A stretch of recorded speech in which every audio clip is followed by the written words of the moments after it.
সৎ রাষ্ট্রপতি, সৎ প্রধানমন্ত্রী, সৎ সেনাপ্রধান, সৎ বিচারপতি হয়ে গোটা রাষ্ট্রকে তারা চালাবে। এই স্পর্ধা কেন বাংলাদেশের ভিতরে হলো, এটা উত্তরপ্রদেশ সরকারের মানচিত্রের বিরুদ্ধে ষড়যন্ত্র হলে আমরা ঐক্যবদ্ধভাবে সজাগ থাকবো ইনশাআল্লাহ। হাসিনা ছাড়াই আমাদের কাছে যারা সংখ্যালঘু রয়েছে তারাই সবচেয়ে বেশি নিরাপদ।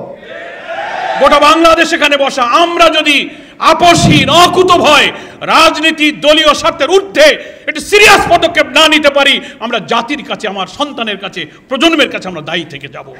পরিষ্কার বলতে চাই, ইসকনকে এই দেশে নিষিদ্ধ করতে হবে।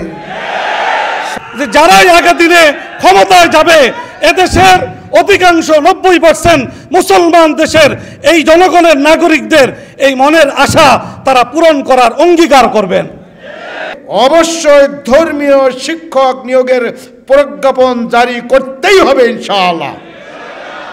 আগ পর্যন্ত এই প্রক্রিয়া শুরু হবার আগ পর্যন্ত টেম্পোরারিলি চুক্তিভিত্তিক শিক্ষক নিয়োগ দিতে হবে।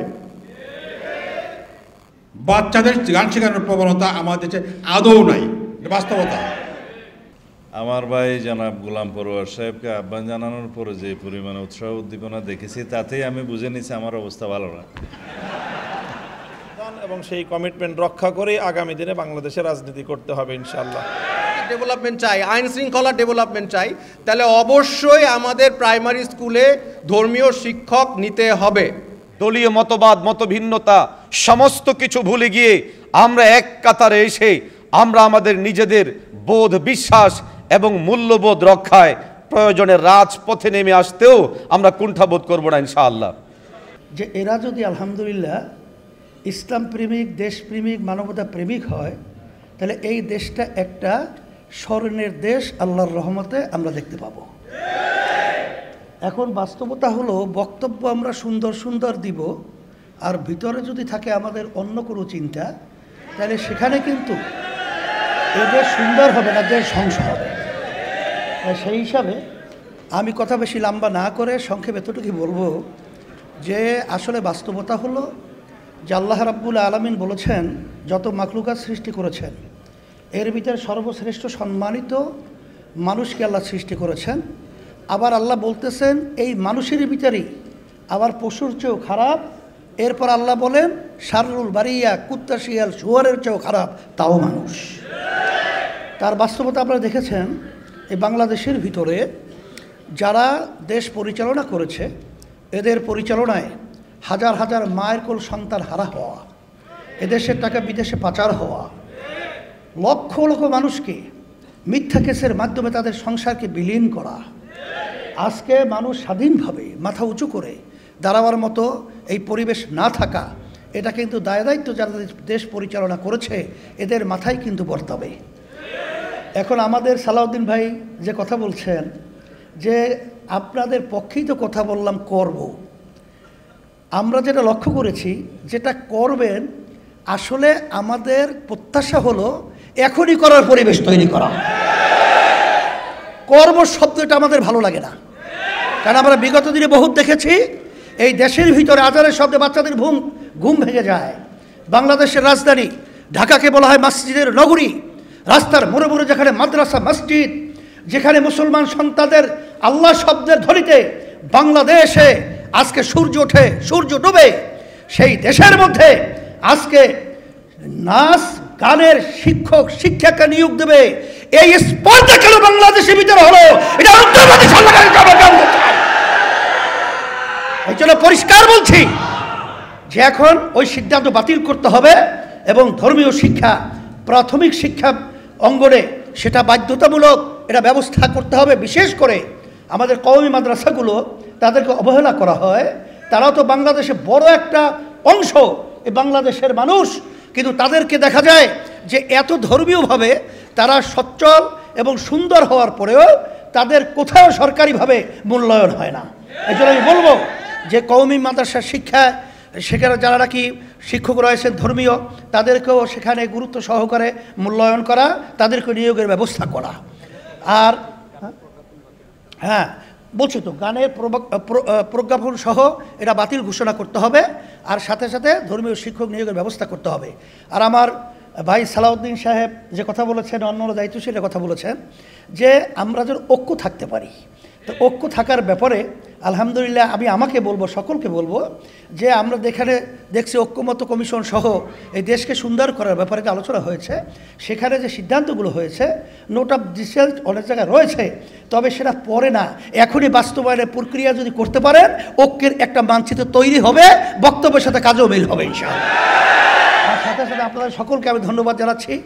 আর যেহেতু আসরের নামাজে অনেক সময় হয়ে গেছে, আপনারা কষ্ট করে এসেছেন, আর সবাইকে ধন্যবাদ জানিয়ে আমরা একাকার হয়ে ইসলাম দেশ মানবতার পক্ষে এই দেশ গঠন করার ব্যাপারে ফ্যাসিস্টরা আর যেন আমাদের দেশের ভিতরে আধিপত্য বিস্তার করতে না পারে এই দোয়া রেখে, আমাদের দেশে বিদেশে যেন টাকা পাচার করতে না পারে, মায়ের সন্তানদের আলকোর হালাল হতে না হয়, আমাদের দেশে গুম খুন যেন না হয়, চাঁদাবাজরা যেন এই দেশের ভিতরে ব্যবসায়ীদের ব্যবসার ব্যাপারে ডিস্টার্ব করতে না পারে, এই অনুরোধ রেখে আশা রেখে আপনাদের সবাই ভালো থাকেন, দোয়া করি আল্লাহুম্মা আমিন। আজকের এই গুরুত্বপূর্ণ সেমিনার একটি ব্যতিক্রম এবং জাতির জন্য একটি অপরিহার্য অনিবার্য প্রয়োজন ছিল। যে সেমিনারের প্রতিপাদ্য বিষয় হচ্ছে প্রাথমিক বিদ্যালয়ে ধর্মীয় শিক্ষক নিয়োগ এবং ধর্মীয় মূল্যবোধ পরিপন্থী যাবতীয় সিদ্ধান্ত বাতিল করতে হবে, এটার প্রয়োজন এবং প্রাসঙ্গিকতা, এটাকেই আজকের সেমিনারের মূল প্রতিপাদ্য হিসেবে নির্ধারণ করা হয়েছে। সালাতুল আসর সামনে, সময়ের হিসাব করলে আমাদের আলোচনাটা খুব শর্ট করতে হবে, শেষ করেই আমাদের আসর পড়তে হবে। এই জন্য আমি খুবই সংক্ষেপে আমার দু চারটি কথা আপনাদের খেদমতে পেশ করার জন্য ইনশাআল্লাহ চেষ্টা করব। বিজ্ঞ প্রবন্ধকারকে আমি শুকরিয়া জানাচ্ছি যে তিনি খুব চিন্তাভাবনা করে একটা ইনফরমেটিভ, একটা তথ্যবহুল প্রবন্ধ আজকের এই সেমিনারে উপস্থাপন করেছেন, আমরা এখান থেকে উপকৃত হয়েছি। আমার আগে যারা বিজ্ঞ আলোচকবৃন্দ অনেক কথা বলেছেন, অনেক একটু সময় নিয়ে ব্যাখ্যা করতে পেরেছেন, অনেক তথ্য দিয়েছেন, অনেক দাবি উপস্থাপিত হয়েছে, আমার পরেও আরও শ্রদ্ধেয় আলোচকবৃন্দ আলোচনা করবেন। শুরুতে আমি আমাদের সম্মানিত আমিরে জামাত ডক্টর শফিকুর রহমানের সালাম এবং শুভেচ্ছা জানাচ্ছি। তিনি আমেরিকাতে সফরে আছেন, উনি আমাকে ফোনে বলেছেন যে এই সেমিনারে আপনি যাবেন এবং সকলকে আমার সালাম জানাবেন। তো আমি আপনাদের সকলকে ওনার সালাম এবং এই সেমিনার সফল করার ব্যাপারে ওনার দোয়া এবং সংহতি প্রকাশ করেছেন। প্রথম কথা হচ্ছে যে একটা সভ্যতা, একটা রাষ্ট্র, একটা জাতি, একটা সংস্কৃতি বিনির্মাণের জন্যে, নীতি নির্ধারণের জন্য প্রথম সিদ্ধান্ত নিতে গেলে প্রশ্ন করতে হয়, জানতে হয় যে আমি কে, আমার পরিচয় কি, কার জন্য এই নীতি নির্ধারণ করছি। তো সেই পরিচয় আজকে আমাদের এই প্রিয় জন্মভূমি বাংলাদেশের ভূখণ্ডে আমরা যারা বসবাস করি, 90-এর বেশি শতাংশ মানুষ হচ্ছে আমরা মুসলিম। আমরা মুসলিম বলে দাবি করি, আর আমাদের মালিক, আমাদের রব, আমাদের ইলাহ হচ্ছেন মহান আল্লাহ রাব্বুল আলামিন। এই তো আমাদের সবচেয়ে বড় পরিচয়। আর তিনি আমাদের পরিচালনা করার জন্য, হেদায়েতের জন্য সেই মহান সত্তা আল্লাহ পাক, যিনি আমাদেরকে হেদায়েতের জন্য তার প্রিয় নবীকে পাঠিয়েছেন। আউযু বিল্লাহি মিনাশ শাইতানির রাজিম, বিসমিল্লাহির রহমানির রহিম। ওয়াল্লাযী আরসালা রাসূলাহু বিল হুদা ওয়াদ দীনিল হক লিইয়ুযহিরাহু আলাদ দীনি কুল্লিহি। উলামায়ে কেরাম এই অর্থ করার প্রয়োজন নেই, সবাই জানেন। আমার আগের আলোচক তিনিও বলেছেন যে প্রিয় নবী মুহাম্মদ মুস্তাফা সাল্লাল্লাহু আলাইহি ওয়াসাল্লামকেই আমাদের জাতির হেদায়েতের জন্যে, মানব রচিত সমস্ত মতাদর্শের উপরে আল্লাহর দিন, আল্লাহর হেদায়েত, এই ওয়ে অফ লাইফ, এই দিন, এই হুদা, এই দিন হক, এই কোড অফ লাইফ, এই কনস্টিটিউশনকে বিজয়ী করার জন্য, লিইয়ুযহিরাহু আলাদ দীনি কুল্লি, আর যত আইন, যত মত, যত পলিসি, সবটার উপরে এই দিনকে বিজয়ী করার জন্য প্রিয় নবীকে পাঠানো হয়েছে। তো আমাদের আর একটা পরিচয়, আমরা সেই প্রিয় নবীর উম্মত, নাকি বলেন? সেই উম্মতে মুহাম্মাদি সাল্লাল্লাহু আলাইহি ওয়াসাল্লাম হিসেবে আমাদের পরিচয়। এখন শিক্ষার ব্যাপারে তাহলে আমাদের প্রিয় নবী নিজেই পরিচয় দিয়ে বলছেন, হাদিসের বর্ণনা উলামায়ে কেরামের সব জানা আছে, সময় কম। আল্লাহ রাসূল সাল্লাল্লাহু আলাইহি ওয়াসাল্লাম নিজে বলছেন যে আমাকে তোমাদের মাঝে শিক্ষক হিসেবে প্রেরণ করা হয়েছে। He is our teacher. আর শিক্ষকের কাজ কি? শিক্ষা দেওয়া। আল্লাহর নবী আবার হাদিস শরীফের মধ্যে শিক্ষার উদ্দেশ্য বলেছেন, শিক্ষার উদ্দেশ্য হচ্ছে মানুষের আখলাককে তৈরি করা, চরিত্রকে তৈরি করা, মোরালিটি, ভ্যালুজ, যেটাকে বলা হচ্ছে মূল্যবোধ সংরক্ষণ। আজকে যে পরিষদ হয়েছে, মানুষের চরিত্রে জীবনের মধ্যে জন্য একটা চরিত্র, একটা নৈতিকতা, একটা মোরালিটি, একটা ভ্যালুজ সে ধারণ করতে পারে, এটা হচ্ছে শিক্ষার উদ্দেশ্য। অনেক দার্শনিকরা শিক্ষার অনেক ব্যাখ্যা দিয়েছেন। একজন দার্শনিক বলেছেন, education is the harmonious development of body, mind and soul. তিনটা জিনিসের সমন্বিত উন্নয়নকে শিক্ষা বলা হয়েছে: মানুষের দেহ, মানুষের আত্মা এবং মানুষের মন। এবং এই সমন্বিত উন্নয়ন রয়েছে আল্লাহর পক্ষ থেকে নাজিলকৃত কেতাব, প্রিয় নবীর সুন্নাহর ভিত্তিতে। যে শিক্ষা প্রজন্মের আখলাক এবং চরিত্রকে তৈরি করার জন্য বাস্তবায়ন করা যাবে, তার মধ্যেই রয়েছে মানুষের দেহ, মন আর আত্মার সমন্বয়। এখন দাবি করা হচ্ছে যে প্রাথমিক স্কুলের শিক্ষক নিয়োগের প্রশ্নটা আজকে আনতে হলো কেন? কত বড় দুর্ভাগ্য! আমি একটা ছোট্ট উদাহরণ দিই। বিশাল ইমারত, আপনি 10 তলা 8 তলা মাল্টি স্টেট বিল্ডিং করবেন, 50 তলা করবেন, তার যে ফাউন্ডেশন, তার যে ভিত্তি, যেটার উপরে বিল্ডিং দাঁড়িয়ে থাকে, ওই ইট যদি, আমাদের গ্রামে বলে আমা ইট, গুনে ধরা ইট, পচা ইট দিয়ে যদি বহুতল ভবনের ভিত্তি নির্মাণ করেন, আর ওই বিল্ডিংয়ের উপরে আপনি যত টাইলস বসান, ডিস্টেম্পার করেন, এসি সহ নানান সাজ সরঞ্জাম সাউন্ড সহকাত করেন, ফাউন্ডেশন যদি দুর্বল হয়, ঘুনে ধরা হয়, উই পোকায় খেয়ে যায়, পচা ইট হয়, একদিন ধপাস করে ওই বিল্ডিং পড়ে যাবে। জাতি নামক এই বিল্ডিং, এই সভ্যতা নামক এই বিল্ডিংয়ের নির্মাণের পেছনে আছে প্রাথমিক বিদ্যালয়ে অধ্যয়নরত 2 কোটি শিশু। এরা হচ্ছে আমাদের ফাউন্ডার, তারাই হচ্ছে আমাদের ফাউন্ডার অফ দি নেশন, এই জাতির, এই সভ্যতার ফাউন্ডেশন। এখন সেই ভিত্তিকে নষ্ট করার জন্য আপনি বিজাতীয় শিক্ষা, ওয়েস্টার্ন কালচার, সেকুলারিজম আর নানান কথার নামে আপনি ইনক্লুসিভ বলবেন, রেইনবো বলবেন, প্লুরালিজম বলবেন, ট্রান্সজেন্ডার বলবেন, এই সমস্ত শব্দের মারপ্যাচের আড়ালে মানুষকে যৌনতা শেখাবেন, সমকামিতা শেখাবেন। আল্লাহ যেভাবে যাকে সৃষ্টি করেছেন কৃত্রিম উপায়ে মেডিকেল সার্জারি করে আপনি ট্রান্সজেন্ডারের নামে আর একটা হারাম কবিরা গুনার কাজ করাবেন। এই শিক্ষা দিয়ে ফাউন্ডেশনকে আপনি নষ্ট করবেন। ইউ হ্যাভ নো রাইট, আপনার কোনো অধিকার নেই। সুধীবৃন্দ, আমি তাই পরিষ্কার সংক্ষেপে বলতে চাই, একটি সমাজ, সভ্যতা, রাষ্ট্র বিনির্মাণের প্রয়োজনে আমাদের জাতির ভবিষ্যৎ যারা আগামী দিনে রাষ্ট্রপতি, প্রধান বিচারপতি, সেনাপ্রধান, প্রধানমন্ত্রী, পার্লামেন্ট মেম্বার, সচিবালয়, DC, SP, UNO, every key point of our state, রাষ্ট্রের প্রতিটি গুরুত্বপূর্ণ যন্ত্রে যারা দায়িত্ব পালন করবে, তারা হচ্ছে আজকের শিশু। আপনি কি অবাক হয়ে শুনলেন, 1,18,000 বিদ্যালয়ে এখন 2 কোটি শিশু লেখাপড়া করছে। এরাই তো আগামী দিনে রাষ্ট্র চালাবে। এর মাথায় যদি যৌনতা ঢুকিয়ে দেন, সমকামিতা ঢুকিয়ে দেন, অশ্লীলতা ঢুকিয়ে দেন, আমার জাতীয় সভ্যতা, সংস্কৃতি, জাতিসত্তা, মূল্যবোধ বিরোধী চেতনা এখনই যদি ঢুকিয়ে দেন, তো এই সভ্যতা একদিন ধপাস করে পড়ে চুরমার হয়ে যাবে, এই সভ্যতা থাকবে না। পশ্চিমা দুনিয়া চাচ্ছে মুসলিম ঐতিহ্যবাহী যুগ যুগ ধরে সে আল্লাহর প্রিয় নবী, খোলাফায়ে রাশিদিনের এবং আমাদের মুসলিম শাসকদের গড়ে তোলা তিলে তিলে অনেক শাহাদাত, রক্তের বিনিময়ে ঐচিত্যের এবং সভ্যতার বিশাল ইমারত যেন ধসে পড়ে যায়, দাঁড়িয়ে থাকতে না পারে। এটা হচ্ছে সেই পশ্চিমাদের একটি ষড়যন্ত্র।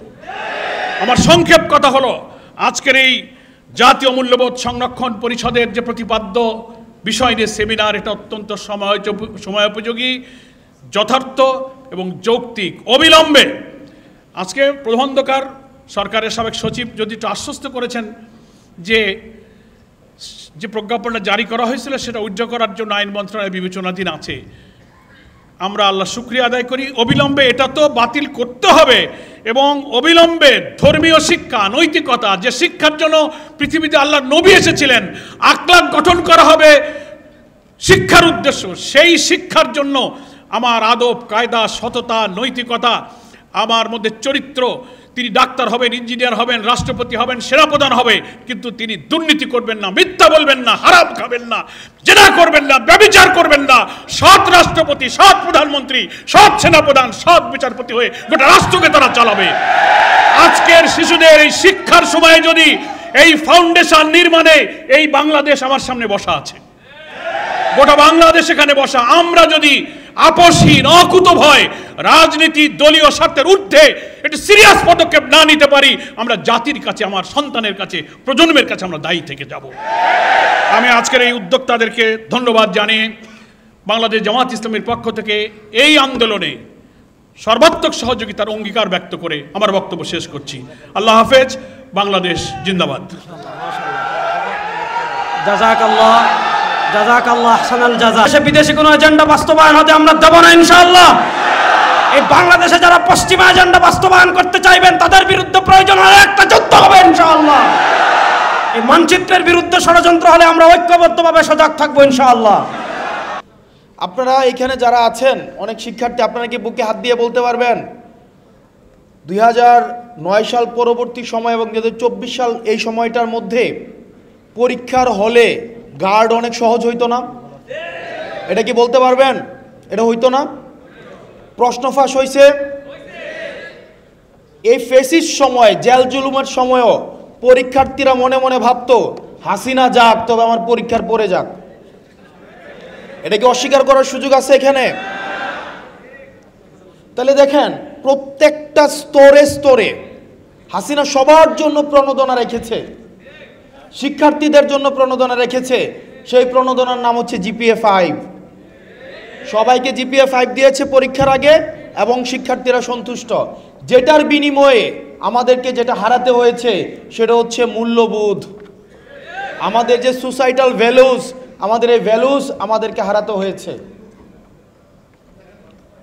এবং সমাজের মধ্যে এক ধরনের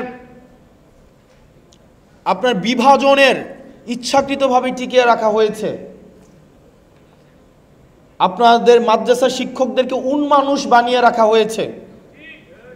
একটু মানুষ তবে লেস দেন মানুষ, বুদ্ধিজীবী তবে লেস দেন বুদ্ধিজীবী। ওনারা কথা বলবে মাহফিলে কিন্তু টকশুতে না। কারণ বুদ্ধিজীবী বলতে আমাদের মাথায় যেই ছবিটা আসে, যেই আমাদের চরিত্রটা আসে, চিত্রটা আসে, সেটার মধ্যে হচ্ছে দাড়ি টুপিওয়ালা মানুষ নাই। এটা আমাকে কম্প্রোমাইজ করতে হয়েছে ফেসিবাসদের বিনিময়ে, জিপিএ 5-এর বিনিময়ে এবং বিভিন্ন সরকারি প্রণোদনার বিনিময়ে। আপনারা অস্বীকার করতে পারবেন যে আপনাদেরকে বিভিন্ন সরকারি প্রণোদনা দেওয়া হয় নাই? অস্বীকার করার কোনো সুযোগ নাই। এই ফেসিবাদের শিক্ষার্থীরা প্রণোদনা দিয়েছে। এই প্রণোদনার আমি যদি বলি ঘুষ দিয়েছে, শিক্ষার্থীদেরকে ঘুষ দিয়েছে এবং সেটার বিনিময়ে আমাদেরকে মূল্যবোধে আমাদেরকে কম্প্রোমাইজ করতে হয়েছে। আমরা যদি ছোটোবেলায় যাই, আপনি কালচারটাকে কিভাবে এখানে নষ্ট করা হয়েছে আপনি দেখেন। একটা সময়ে আমরা যখন ক্লাস 2-3-তে পড়ি বা তারও আগে, কিছুক্ষণ আগে সালাউদ্দিন আহমেদ সাহেবের সাথে আমার কথা হচ্ছিল একটা বিষয় নিয়ে, যে এই যে মক্তবের একটা কালচার ছিল আমাদের দেশে। সকালবেলায় প্রত্যেকটা পাড়া মহল্লায় একটা মক্তব কালচার ছিল না? এই কালচারটা কিন্তু আবার চেঞ্জ হয়ে গেছে। এটা কিন্ডারগার্টেনের মধ্য দিয়ে এটা প্রতিস্থাপিত হয়েছে। আমরা বলছি না কিন্ডারগার্টেনের শিক্ষা ব্যবস্থা কোনোভাবেই অনুপযোগী, অবশ্যই উপযোগী এবং প্রয়োজন, কিন্তু দুইটার ভারসাম্য রক্ষা করা যেত। আমরা দেখেছি হাসিনা বিভিন্ন সময়ে আমাদের দেশে অপসংস্কৃতি, এই দেশে বিভিন্নভাবে স্যাটেলাইট টেলিভিশন থেকে শুরু করে ভারতীয় গণমাধ্যমের থ্রুতে আমাদের দেশে ইনজেক্ট করেছে, পিনাট্রেট করেছে বিভিন্ন সময়ে, আমাদের সোসাইটিতে ইমব্যালেন্স ক্রিয়েট করেছে। আমাদের বাংলাদেশের মানুষের নিজস্ব সত্তা, সংস্কৃতি, আমাদের কৃষ্টি, কালচার, এগুলো আমাদের বাংলাদেশের মানুষের রয়েছে, কিন্তু এই বিষয়গুলো কম্প্রোমাইজ করেছে। আমরা এই জায়গা থেকে আমরা এই সরকার এবং পরবর্তীতে যারাই সরকারে আসুক না কেন তাদের প্রতি, এবং আমরা যদি সরকার গঠন করতে পারি আমাদের পলিসিতে আমরা এমন সব পলিসি নিব শিক্ষা ব্যবস্থাকে ঢেলে সাজানোর জন্য, যেই শিক্ষা ব্যবস্থার মধ্যে অবশ্যই প্রাসঙ্গিকতা থাকবে। প্রাসঙ্গিকতা, রিলিভেন্স, কিসের রিলিভেন্স? Cultural relevance. আমি এমন কোনো শিক্ষা ব্যবস্থা আমি বাংলাদেশে ইন্ট্রোডিউস করতে পারবো না যে শিক্ষা ব্যবস্থা আমার কালচারের সাথে ইনঅ্যাপ্রোপ্রিয়েট। আমার কালচারকে যদি ধারণ না করতে পারে, আমার সংস্কৃতিকে যদি ধারণ না করতে পারে, আমরা সেই শিক্ষা ব্যবস্থা বাংলাদেশে আমরা ইন্ট্রোডিউস করতে পারবো না। তো সুতরাং কালচারালি অ্যাপ্রোপ্রিয়েট শিক্ষা ব্যবস্থাকে আমাদের বাংলাদেশে ইন্ট্রোডিউস করার জন্য আমাদের পলিসিতে অবশ্যই রিফ্লেক্টেড হবে, নাম্বার 1। নাম্বার 2, আমাদের দেশে দেখেন আমাদেরকে অসাম্প্রদায়িক বানানোর চেষ্টা করা হয়েছে দীর্ঘ 15-20 বছর ধরে। আমরা অসাম্প্রদায়িক, বিষয়টি মোটেও এমন না। আমাদের অবশ্যই বাংলাদেশে সাম্প্রদায়িক বৈচিত্র্য রয়েছে এবং এই সাম্প্রদায়িক বৈচিত্র্যের মধ্যে আমাদের সম্প্রীতি স্থাপন করাই হচ্ছে আমাদের মূল লক্ষ্য। এবং আমরা অসাম্প্রদায়িক রাষ্ট্র না, বরং সাম্প্রদায়িক সম্প্রীতির ভিত্তিতেই আমাদের রাষ্ট্র পরিচালিত হবে এবং সেটির রিফ্লেকশন আমাদের শিক্ষা ব্যবস্থার মধ্যেই থাকবে। এবং আমাদের শিক্ষা ব্যবস্থার মধ্যে এমন কিছু থাকবে না যেটা আমাদের সংস্কৃতির সাথে যায় না, যেটা আমাদের ধর্মীয় মূল্যবোধের সাথে যায় না, যেটা বাংলাদেশের বাস্তবতার সাথে যায় না, যেটা আমাদের বাংলাদেশের কৃষ্টি এবং কালচারের সাথে যায় না, এবং যেটা সাম্প্রদায়িক সম্প্রীতির মধ্যে ইমব্যালেন্স ক্রিয়েট করে এমন শিক্ষা ব্যবস্থা আমরা কখনোই আমাদের দেশে শিক্ষা ব্যবস্থার মধ্যে আমরা কখনোই প্রাসঙ্গিক রাখব না। আমরা এই জায়গায় একটি কথা বলবো, সেটি হচ্ছে আমাদের এখানে যারা বসে আছি আমাদের অনেক দায়িত্ব রয়েছে। আমাদেরকে সংখ্যায় আমরা মুসলমান অনেক বেশি, বাংলাদেশে মুসলমান বেশি না সংখ্যায়? সুতরাং দায়িত্বটা আমাদের বেশি, আমাদের দায়িত্বটা অনেক অনেক বেশি। আপনি সংখ্যাগুরু সংখ্যায়, কিন্তু আপনার দায়িত্বও হবে সংখ্যাগুরু। আমাদের দেশে অনেক সম্প্রদায়ের লোক আছে না, অনেক সম্প্রদায়ের মানুষ আছে না? আমরা এক্সাম্পল, চলেন আমরা একসাথে একটা উদাহরণ তৈরি করি, সারা পৃথিবীর সামনে একটা উদাহরণ তৈরি করি। এবার পূজা আমরা উদাহরণ তৈরি করেছি, আমাদের হাতেই হচ্ছে যারা তথাকথিত আমরা তাদেরকে সংখ্যালঘু মনে করি না, তারা বাংলাদেশের আমাদের ইন্টিগ্রাল একটা পার্ট, অবিচ্ছিন্ন একটা অংশ, তারা আমাদের কাছেই সবচেয়ে বেশি নিরাপদ। ভারত বারবার তাদেরকে দেখানোর চেষ্টা করেছে, বিভিন্ন সময় হাসিনার সময় দেখানোর চেষ্টা করেছে হাসিনা ছাড়া নাকি মাইনরিটিরা বাংলাদেশে নিরাপদ নয়, কিন্তু আমরা উদাহরণ তৈরি করতে পেরেছি হাসিনা ছাড়াই আমাদের কাছে যারা সংখ্যালঘু রয়েছে তারাই সবচেয়ে বেশি নিরাপদ। এবং ভারত আমাদের কাছে এসে শিখতে পারে, আমাদের বাংলাদেশ হচ্ছে একটা টেক্সট বুক এক্সাম্পল তৈরি হয়েছে সংখ্যালঘুদের নিরাপত্তা কিভাবে নিশ্চিত করতে হয়। আমরা ভারতকে আমন্ত্রণ জানাবো, বাংলাদেশে এসে দেখে যান কিভাবে সংখ্যালঘুরা তাদের যেই মানবিক অধিকার, তাদের যে সাম্প্রদায়িক অধিকার নিয়ে মর্যাদার সাথে বাংলাদেশে বসবাস করতে পারে। এবং এই বিষয়গুলোই আমাদের শিক্ষা ব্যবস্থা, সামগ্রিক জীবন ব্যবস্থা, আমাদের সামাজিক ব্যবস্থার মধ্যে আমরা ইনক্লুড করব ইনশাল্লাহ। আপনারা ভালো থাকবেন, সুস্থ থাকবেন, আপনাদের সাথে দেখা হবে আমাদের এই বাংলাদেশ তৈরি করার পথে। আমরা সবাই একসাথে আমরা এই বাংলাদেশটা গড়ে তুলব। আসসালামু আলাইকুম ওয়া রাহমাতুল্লাহি ওয়া বারাকাতুহু।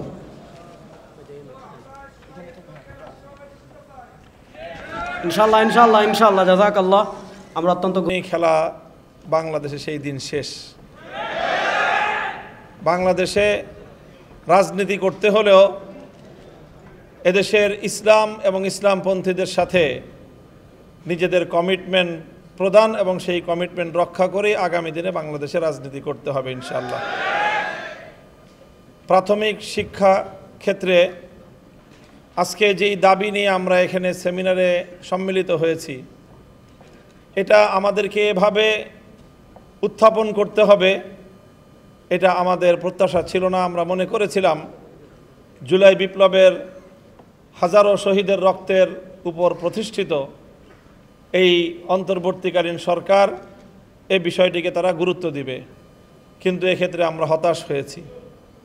হতাশ হয়ে আজকে আমরা প্রাথমিকভাবে আমাদের অবস্থান আমরা জানান দিচ্ছি।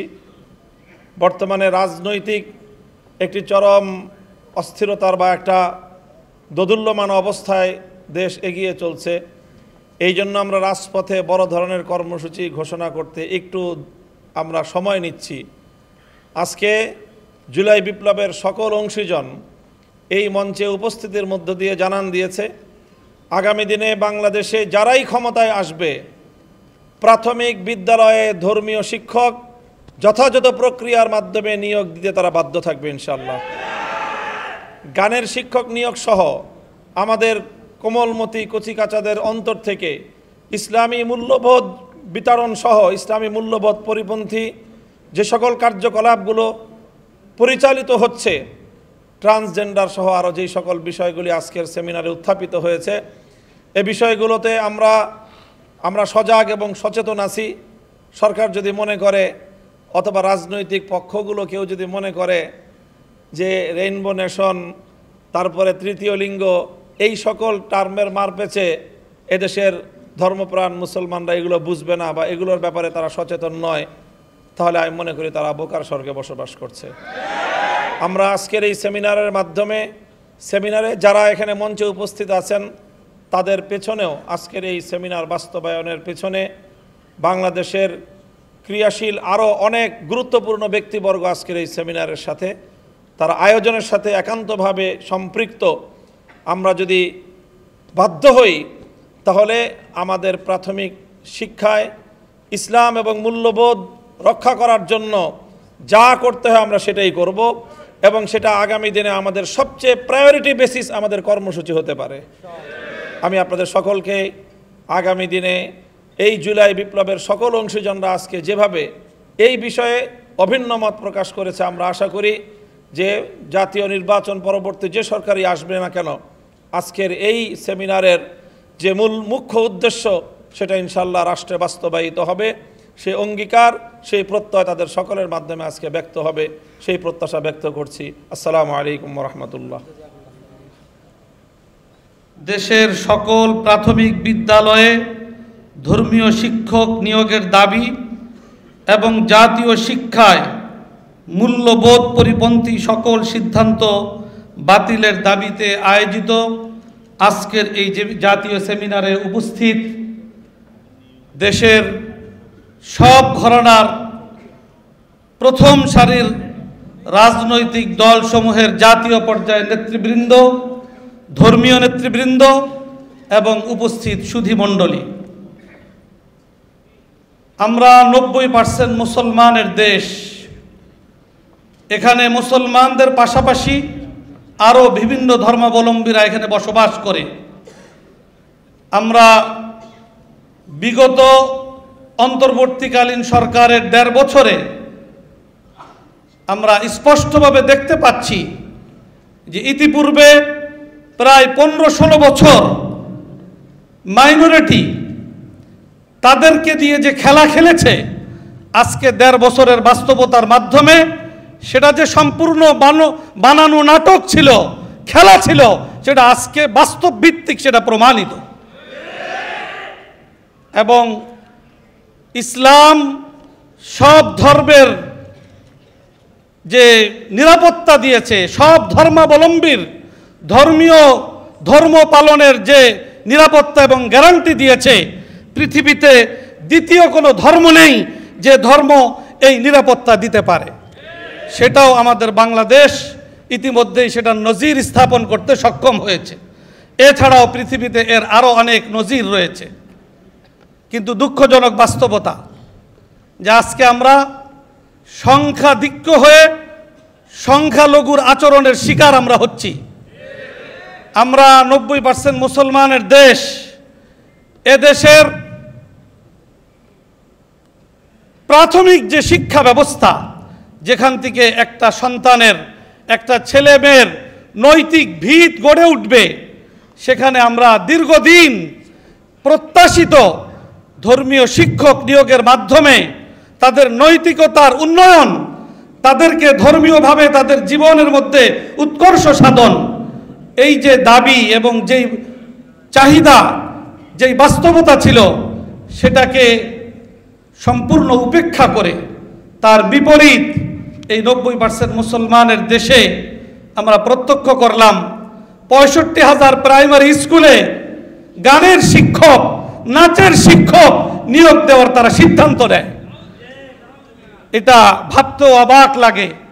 আমরা আজকের এই সেমিনার থেকে স্পষ্টভাবে ঘোষণা করতে চাই এবং এখানে যারা বসা আছেন প্রত্যেকের মুখ থেকে এই অঙ্গীকার এবং প্রতিশ্রুতি চাই যে যারাই আগামী দিনে ক্ষমতায় যাবে, এদেশের অধিকাংশ 90% মুসলমান দেশের এই জনগণের, নাগরিকদের এই মনের আশা তারা পূরণ করার অঙ্গীকার করবেন। এই প্রত্যাশা আমরা তাদের কাছ থেকে রাখি এবং আমি তাদের উপরে আশাবাদীও।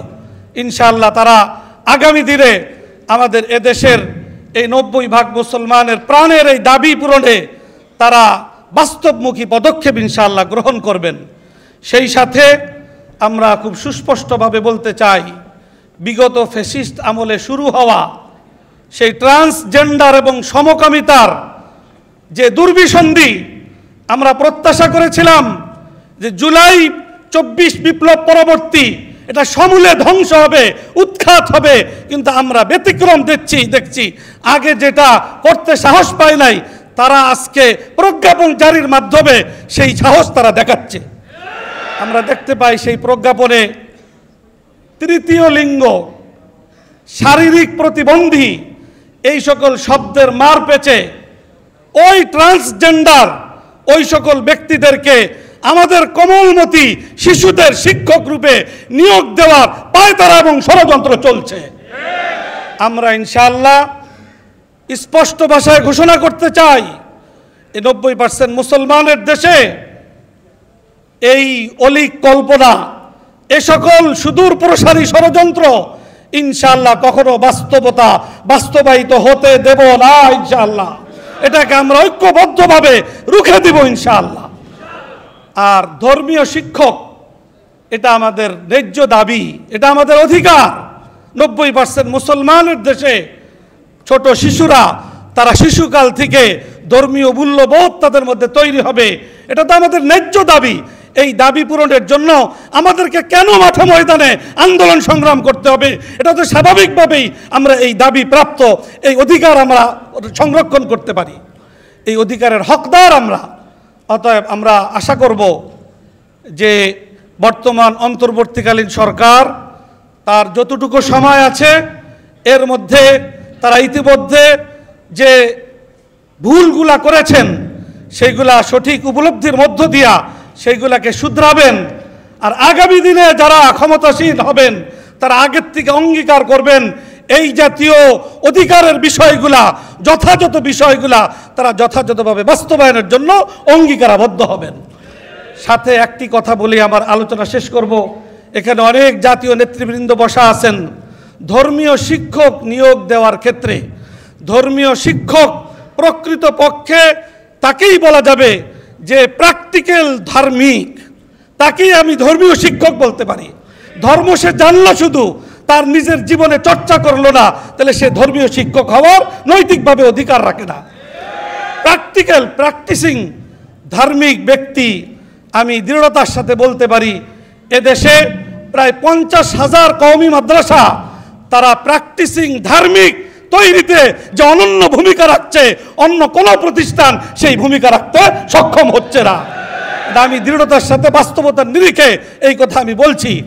অতএব ধর্মীয় শিক্ষক নিয়োগ দেওয়ার ক্ষেত্রে কওমি মাদ্রাসা থেকে দাওরায়ে হাদিস সম্পন্নকারী যাদেরকে মাস্টার্স এবং আরবি ভাষায় মাস্টার্সের সমমান, ইসলামী স্টাডিজ এবং আরবি ভাষায় মাস্টার্সের সমমান স্বীকৃতি দেওয়া হয়েছে, তাদেরকে বিশেষভাবে এই ধর্মীয় শিক্ষক পদে ওই সার্টিফিকেটের বলে নিয়োগ দেওয়ার মাধ্যমে আগামী দিনের আমাদের সন্তানদের, আমাদের মুসলমান ছেলে মেয়েদের নীতি নৈতিকতা এবং ধর্মীয় মূল্যবোধ তৈরি করার ক্ষেত্রে আমরা যেন ভূমিকা রাখতে পারি, সেই ধরনের একটি সুন্দর পরিবেশ যেন আমরা গড়ে তুলতে পারি, সেই আহ্বান রেখে আমার আলোচনা সকলকে ধন্যবাদ জানিয়ে এখানেই শেষ করছি। ওয়া আখিরু দাওয়ানা আনিল হামদুলিল্লাহি রাব্বিল আলামিন। জাযাকাল্লাহু আহসানাল জাযা। এ পর্যায়ে আমাদের সামনে গুরুত্বপূর্ণ বক্তব্য রাখবেন বাংলাদেশ খেলাফত মজলিসের মুহতারাম আমির। মধ্যে আমি চাই, আমার ব্যক্তিগত দাবি, মাদ্রাসায় যারা পড়াশোনা করেছে তাদেরকে অন্তর্ভুক্তি করা। এখন এটা করাটা কেন প্রয়োজন সেটা নিয়ে আমি কিছু বলবো। আমরা অনেকে মনে করি যে শক্ত পানিশমেন্ট দিলে বা কঠিন, আমাদের শাস্তি যদি কঠিন হয় তাহলে ক্রাইম কমবে না। এটাতে আমরা বারবার দেখেছি কাজ হচ্ছে না। আমাদের ধর্ষণের সর্বোচ্চ শাস্তি দেওয়া আছে, আমাদের অনেক সুন্দর সুন্দর আইন হচ্ছে, এগুলো একটাও কাজ হচ্ছে না। এটা কাজ না হওয়ার কারণ হচ্ছে এই বিষয়ে যত গবেষণা আছে সেটা তাই প্রমাণ করে। আমি একটা উদাহরণ দিব। Strict punishment does not decrease crime, deterrence in 21st century. নাগিন শিকাগো ইউনিভার্সিটি প্রেস থেকে গবেষণাটা পাবলিশ করেছে তিনি এবং আরও অনেকে, হিউম্যান রাইটস ওয়াচ বলেন, সবাই এটাই পড়ে যে কঠিন শাস্তি দিয়ে ক্রাইম কমানো সম্ভব না। কেন সম্ভব না? এটা অবশ্যই দরকার, কিন্তু এটা ডাইরেক্ট কেন সম্ভব না? কারণ হচ্ছে আপনি যদি একটা মানুষকে মূল্যবোধ না শেখান, আপনি যদি ছোটোবেলা থেকে শৈশবে তাকে কি নৈতিক কি অনৈতিক সেটা যদি আপনি না শেখান, তাহলে সে তো কখনো সে তো চিন্তা করে বা গবেষণা তাই প্রমাণ করে যে সে চেষ্টা করে আমি ক্রাইমটা করে কিভাবে পার পেয়ে যেতে পারবো। সে চিন্তা করে না আমি এই শক্ত পানিশমেন্ট দেখে ক্রাইম করব না, এটা আসে না তার মাথায়। এটাই আমাদের গবেষণা এবং সায়েন্স তাই বলে। আমরা দেখেছি যেই সব গবেষণায় শরীফ এবং রেমতুল্লাহর একটা গবেষণা আছে, effects of believing in hell in crime rate. যেই সব দেশে জাহান্নামে বিশ্বাস করে সেই সব দেশে অপরাধমূলক কাজের পরিসংখ্যা কম, ক্রাইম রেট কম। কেন কম? আমাদের দেশে কেন বেশি? কারণ আমাদের দেশে আমরা জাহান্নামে বিশ্বাস করি না, আমরা বেহেশতে বিশ্বাস করি। আমরা মনে করি ঘুষখোর, দুর্নীতিবাজ সবাই বেহেশতে যাবে, কেউ জাহান্নামে যাবে না। এই জন্যই আমাদের দেশে ক্রাইম রেট বেড়েছে। আমরা কোনোভাবেই তো সবাইকে তো আমরা প্রত্যেকটা মানুষের পিছনে একজন করে পুলিশ দাঁড় করায় রাখতে পারবো না। আমাদের নিজের পুলিশিং নিজেই করতে হবে, এবং এইটা করার জন্য আমাদের ধর্মীয় শিক্ষা লাগবে প্রাইমারি স্কুল থেকে। এটাই বিজ্ঞান প্রমাণ করে, এটাই গবেষণা প্রমাণ করে। আমি কিন্তু কোনো গবেষণা ছাড়া বিজ্ঞান ছাড়া কথা বলি না। আমরা যদি আমাদের ক্রাইম রেটকে, আমাদের আইন শৃঙ্খলা পরিস্থিতি যদি ইমপ্রুভ করতে চাই, তাহলে অবশ্যই ছোটোবেলা থেকে নৈতিকতা শেখাতে হবে, মূল্যবোধ শেখাতে হবে, এবং এখানে আমার মতে হচ্ছে মাদ্রাসা এবং ধর্মীয় শিক্ষার অন্তর্ভুক্তি করতে হবে। এটা সামাজিক উন্নতির জন্য উন্নতির দাবি। এখন প্রশ্ন হচ্ছে যে কেন ধর্মীয় শিক্ষক প্রয়োজন? আমরা তো এখানে তো অনেকে আছেন যারা আমরা মনে করি একটু বামপন্থী বা যারা এ ধরনের ভ্যালুজ রাখেন, তারাও তো বলে ধর্ষণ খারাপ, তারাও তো একই কথা বলে। তাহলে ধর্মীয় শিক্ষার প্রয়োজন কি? কারণ তারা এটা বলে না ধর্ষণ করলে আপনাকে যদি না ধরে কেউ, তাহলে আপনি পালাতে পারবেন না। এই শিক্ষা তার মনের ভিতরে যদি না আসে, তাহলে আইন শৃঙ্খলা পরিস্থিতির উন্নতি হবে না। এই শিক্ষা তখন যারা ওরা যখন বলে ধর্ষণ খারাপ, সে চিন্তা করে, এবং গবেষণা তাই বলে যে সে চিন্তা করে আমি পালাই গেলেই তো হইলো, আমি একটা মেয়েকে পেয়েছি, আমি একটা অপরাধমূলক কাজ করে আমি যদি শিওর থাকি আমি পালাইতে পারবো, তাহলেই তো আমার হয়ে গেল, আমার তো কোনো সমস্যা নাই। কিন্তু যার ভিতরে এই ভয়টা আছে, আল্লাহর ভয় আছে, সে কখনো এই ধরনের কাজ করে না। এবং আবারও বলছি, এটা আমি এমনি বলছি না, এটাও গবেষণা আছে। Decreasing chance mean gods make good people, different views of God predicting cheating behavior। তো এই ধরনের আমি অসংখ্য গবেষণার কথা বলতে পারবো, আমি আর আপনাদের সময় বেশি নিচ্ছি না, সময় নাইও। তো গবেষণা তাই প্রমাণ করে, এই জন্যই আমি বলবো। আরেকটা বিষয় হচ্ছে যে আমাদের অর্থনৈতিক উন্নতি, এখানে একটা গবেষণা রয়েছে, religion and economic growth across the country. ধর্মীয় বিশ্বাস এবং মানুষের বিশ্বাস করার কারণে মানুষ একে অপরকে বিশ্বাস করে, একজন আরেকজনকে ধোঁকা দেয় না। এগুলি সবই অর্থনীতির উপর ইম্প্যাক্ট ফেলে এবং অর্থনীতির গ্রোথ বাড়ায়, এটাও গবেষণা দিয়ে প্রমাণিত।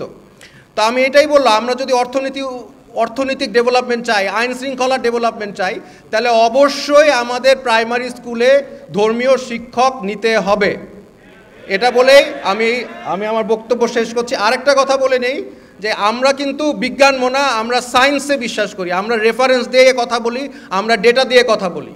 যারা মনে করেন গানের শিক্ষা বা এই ধরনের শিক্ষা, আমি কিন্তু ভাই সত্যি কথা বলি, আমি নিজেও কিন্তু গানের ব্যাপারে হাইলি এডুকেটেড পারসন। আমি ইংল্যান্ডে British associated royal school of music থেকে পড়াশোনা করা গানের ব্যাপারে। কিন্তু এটার সাথে কোথায় ধর্ম শিক্ষক হবে আমাদের সমাজের গুরুত্ব, আর কোথায় গানের শিক্ষক? আমাদের দেশে গানের শিক্ষকটা কি নেসেসারি, নাকি এখন আমাদের ধর্ষণ কমানো দরকার, আমাদের অর্থনীতি ডেভেলপমেন্ট এইটা বেশি প্রয়োজন? এটাই আমি আমার প্রতিপক্ষদেরকে চিন্তা করে দেখতে বলবো। আসসালামু আলাইকুম। ধর্মীয় শিক্ষক নিয়োগ দেনই না, তারা বলছেন গানের শিক্ষক নিয়োগ করতে হবে। বাংলাদেশে কিছু উপস্থিত ধনী শ্রেণীর মধ্যে যারা পাশ্চাত্যের কালচারে প্রভাবিত, এই ধরনের কিছু লোকের বাসায় গান বাজনা হয়, এটা হতে পারে। কিন্তু আপামর জনগণের মধ্যে বাচ্চাদের গান শেখানোর প্রবণতা আমাদের দেশে আদৌ নাই, এটা বাস্তবতা। কাজে যেখানে অবস্থা এরকম বিরাজ করছে, সেখানে গ্রামেগঞ্জে প্রাথমিক বিদ্যালয়ে গানের শিক্ষক নিয়োগ করতে হবে, এটা কেমন কথা হলো? কেউ যদি চায় পাশ্চাত্যে চলতে, সে প্রাইভেট রেখে তখন বর্তমানে করতে, আগে করতো। এক কোটি কয়েক লোক পার্সেন্টেজে পড়ে না। তাদের জন্য গানের শিক্ষক নিয়োগ করতে হবে। এটা আমাদের বুঝে আসে না। যাক, শুভ উদ্যোগ হচ্ছে, আন্দোলনের কারণে, চাপের কারণে ওনারা প্রত্যাহার করছেন। আমরা আশা করছি দ্রুত প্রত্যাহার করবেন। আমাদের মূল দাবি হচ্ছে প্রাথমিক বিদ্যালয়ে ধর্মীয় শিক্ষক নিয়োগ করতে হবে। তার কথা আমাদের নিবন্ধন যে লিখেছেন তিনি ব্যাখ্যা করেছেন, আমি এই ব্যাখ্যা করতে চাচ্ছি না। আমার দাবি হচ্ছে এটা, এই দাবি আমাদের মানে সবার দাবি। এটা এদেশের প্রতিটি মুসলমানদের দাবি। আমাদের টাকায়, আমাদের ট্যাক্সের পয়সায় বেতন দেওয়া হবে, অথচ আমরা যে চাই, যা চিন্তা করি, যে ভাবি, যে আকাঙ্ক্ষা করি, এটা করতে দেওয়া হবে না। এটা হতে পারে না কখনোই। এই জাতি বেঁচে থাকতে এটা কখনো হতে দিতে পারে না। আরেকটি কথা প্রাসঙ্গিক বলতে হয়, গানের শিক্ষকের নিয়োগের প্রজ্ঞাপনে যে কথাগুলো বলা আছে, আপনারা শুনেছেন, অনেক দেখেছেন, যে 1% প্রতিবন্ধী হিজড়া এগুলো নিয়োগ করা হবে। এই কথার মধ্যে ফাঁক রেখেছে। হিজড়ার কথা বলে সমকামী যারা আছে এদেরকে নিয়োগের ব্যবস্থা করা হচ্ছে। বড় মারাত্মক হচ্ছে এই বিষয়টা, বড় রাখতে হবে। বাংলাদেশের মাটিতে সমকামিতার পরোক্ষ প্রত্যক্ষ প্রচার প্রসারের ব্যবস্থা কোনোভাবে আমরা জাতি মেনে নেবে না। আলেমরা তো মানবেই না, জাতিও মানবে না। আজকে আপনারা জানেন যে আমাদের উপদেষ্টাদের মধ্যে কেউ আছেন এটা সমর্থন করে তারা বিভিন্ন কায়দা করা বলছেন। এমনকি প্রধান উপদেষ্টা একজন ব্যক্তিকে পুরস্কারও দিয়েছেন। তিনি মূলত সমকামী ব্যক্তি, তাকে কি অদম্য নারী বলে আখ্যায়িত হয়ে তাকে পুরস্কার দিয়েছেন। এই সমস্ত কাজ জেনে হোক বুঝে হোক ওনারা করছেন। আমরা আশা করি ওনারা এখন বোঝার চেষ্টা করবেন, এই দেশ থাকতে হলে, দেশ চালাতে হলে এই ধরনের মানসিকতার লোকদেরকে দেশ চালানো যায় না। যারা এই দেশের মূল্যবোধের বিরুদ্ধে কাজ করবে, যারা সাম্রাজ্যবাদের পক্ষে কাজ করবে, আধিপত্যদের পক্ষে কাজ করবে, এই ধরনের লোকেরা এই দেশে চালাতে পারে না। আমরা স্পষ্ট বক্তব্য হচ্ছে সমকামিতা এবং সমকামিতার যে সমস্ত উপসর্গ বাংলাদেশে আছে, এই সমস্ত বিষয়ে আমাদেরকে যারা এর পক্ষে থাকার চেষ্টা করছেন তাকে সহনশীলতার কথা ওয়াজ করছেন। এখন নতুন নতুন ভাষা বের করা হয়েছে, যেগুলো ছিল মূলত ভালো অর্থে ব্যবহার করতাম আমরা। ইনক্লুসিভনেস, সবাইকে নিয়ে চলা, এখন সমকামীরা নতুন বের করেছে, তারাও এর মধ্যে পড়ে। আমরা এই অর্থে বোঝাই না, আমরা বোঝাই সব ধর্ম, সব গোত্র, সব জাতিকে নিয়ে কাজ করা। এই সমকামিতার যত শ্রেণী আছে এগুলোকে ইনক্লুসিভ অর্থে বোঝানো হয় না, কিন্তু দুর্ভাগ্যবশত তারা এটা বোঝানোর চেষ্টা করছে। আমাদেরকে এইভাবে সচেতন হতে হবে। এই প্রান্তিক জনগোষ্ঠী বলতে আমরা যে অর্থনৈতিক প্রান্তিক, সমকামিতার প্রান্তিক জনগোষ্ঠী না, এরা কোনো প্রান্তেই পড়ে না। এই জন্য আমাদের মনে রাখতে হবে, ধর্মীয় শিক্ষক নিয়োগের পাশাপাশি ধর্ম বিরোধী শুধু নয়, ধর্মের যে ধ্বংসাত্মক যারা আছে, নৈতিকতার যারা ধ্বংসাত্মক যারা আছে, এদেরকেও পরিহার করতে হবে, প্রতিরোধ করতে হবে। এটা আমাদের দাবি। এই জন্য অনুরোধ করবো আপনাদেরকে, আসুন আমরা সবাই মিলে আমাদের দাবি প্রাথমিক বিদ্যালয়ে ধর্মীয় শিক্ষক নিয়োগ করা। সাথে সাথে আমার দাবি হচ্ছে ধর্মীয় উন্নতি শিক্ষা জীবনের সর্বস্তরে বাধ্যতামূলক করতে হবে। শুধু প্রাথমিক বিদ্যালয় নয়, প্রাথমিক বিদ্যালয় তো করতেই হবে, কারণ প্রাথমিক বিদ্যালয় হচ্ছে একদম প্রাথমিক স্তর, শিশু গঠনের স্তর। এই স্তর তো করতেই হবে। এর বাইরে আমাদেরকে অন্যান্য স্তরগুলোতেও মাধ্যমিক এবং উচ্চ মাধ্যমিক এবং স্নাতক স্তরেও এগুলো ব্যবস্থা রাখতে হবে। এই জন্যই আমি অনুরোধ করতে চাই, আসুন আমরা সবাই মিলে চেষ্টা করি। আমি বিশ্বাস করি অগাস্ট আন্দোলন শিখিয়েছে আমাদেরকে, জনগণ যা চায়, জনগণ তার জন্য ত্যাগ করে, কোরবানি করে, তা কোনো শক্তি, দেশীয় হোক আর বিদেশি হোক, তাকে কেউ রোধ করতে পারে না। এই জন্যই আমার একটি কথা, আপনারা এক হন, এক হয়ে দাঁড়িয়ে যান। বাংলাদেশে যে সমস্ত আধিপত্যবাদের শক্তির অনুযায়ী যারা আছে, সাম্রাজ্যবাদী শক্তির অনুযায়ী যারা আছে, তারা টিকে থাকতে পারবে না। তাদের যদি শক্তি থাকতে কেন, আল্লাহর শক্তির কাছে, আল্লাহর রহমতে, জনগণের শক্তির কাছে ওই সমস্ত কুলাঙ্গাররা কোনো শক্তিই নয়। কাজে আমাদেরকে দাঁড়াতে হবে, প্রতিবাদ করতে হবে, রুখে দাঁড়াতে হবে এবং সেগুলা শক্তিকে, যারা ধর্মের কথা বলার সাথে সাথে বলার চেষ্টা করে ধর্মরাজ জানা যাবে না, ওই শক্তিকে প্রতিরোধ করতে হবে। এর কোনো বিকল্প নাই। আসুন আমরা ঐক্যবদ্ধভাবে সমস্যার মোকাবেলা করার চেষ্টা করি আহ্বান জানাতে চাই, আসুন, জনগণের বিরুদ্ধে যাবেন না, জনগণের ইমানের বিরুদ্ধে যাবেন না, জনগণের শরীরের বিরুদ্ধে যাবেন না, জনগণের মূল্যবোধের বিরুদ্ধে যাবেন না। এটা আমাদের দায়িত্ব। আমরা সবাই মিলে চেষ্টা করলে রক্ষা করা সম্ভব ইনশাআল্লাহ। আল্লাহ আমাদের সবাইকে তৌফিক দিন। আমিন। আসসালামু আলাইকুম ওয়া রাহমাতুল্লাহি ওয়া বারাকাতুহু। মুসলিম উম্মাহ এবং প্রায় 100% ধর্মাশ্রিত এ দেশে গুটি কয়েক ব্যক্তির চিন্তা চেতনার আলোকে ধর্মহীন, ধর্মবিমুখ, নাস্তিক্যবাদী কোনো কালাকানুন এ দেশের জাতি কোনো দিন মেনে নিবে না ইনশাআল্লাহ। যে কারণে আমরা লক্ষ্য করেছি, অতীতে যখনই ইসলাম বিরোধী অথবা ধর্ম বিরোধী কালাকানুন কেউ জাতির ঘাড়ে চাপিয়ে দিতে চেয়েছে, তখনই এদেশের শীর্ষ ওলামায়ে কেরাম, জাতীয় মসজিদের তৎকালীন খতিব মরহুম ওবায়দুল হক সাহেব সহ, মরহুম মাওলানা মুহিউদ্দিন খান সাহেব সহ, মরহুম আল্লামা আহমদ শফি সাহেব সহ, এদেশের যারা আল্লাহর জিম্মায় চলে গিয়েছেন তারা সহ এদেশের শীর্ষ ওলামায়ে কেরাম সব সময়ে সর্ব অবস্থায় ইসলাম বিরোধী সমস্ত অপতৎপরতার মোকাবেলায় ময়দানে বলিষ্ঠ ভূমিকা পালন করে জীবনের সর্বোচ্চ ত্যাগ করার ঘোষণা দিয়েছিলেন এই জমিনে।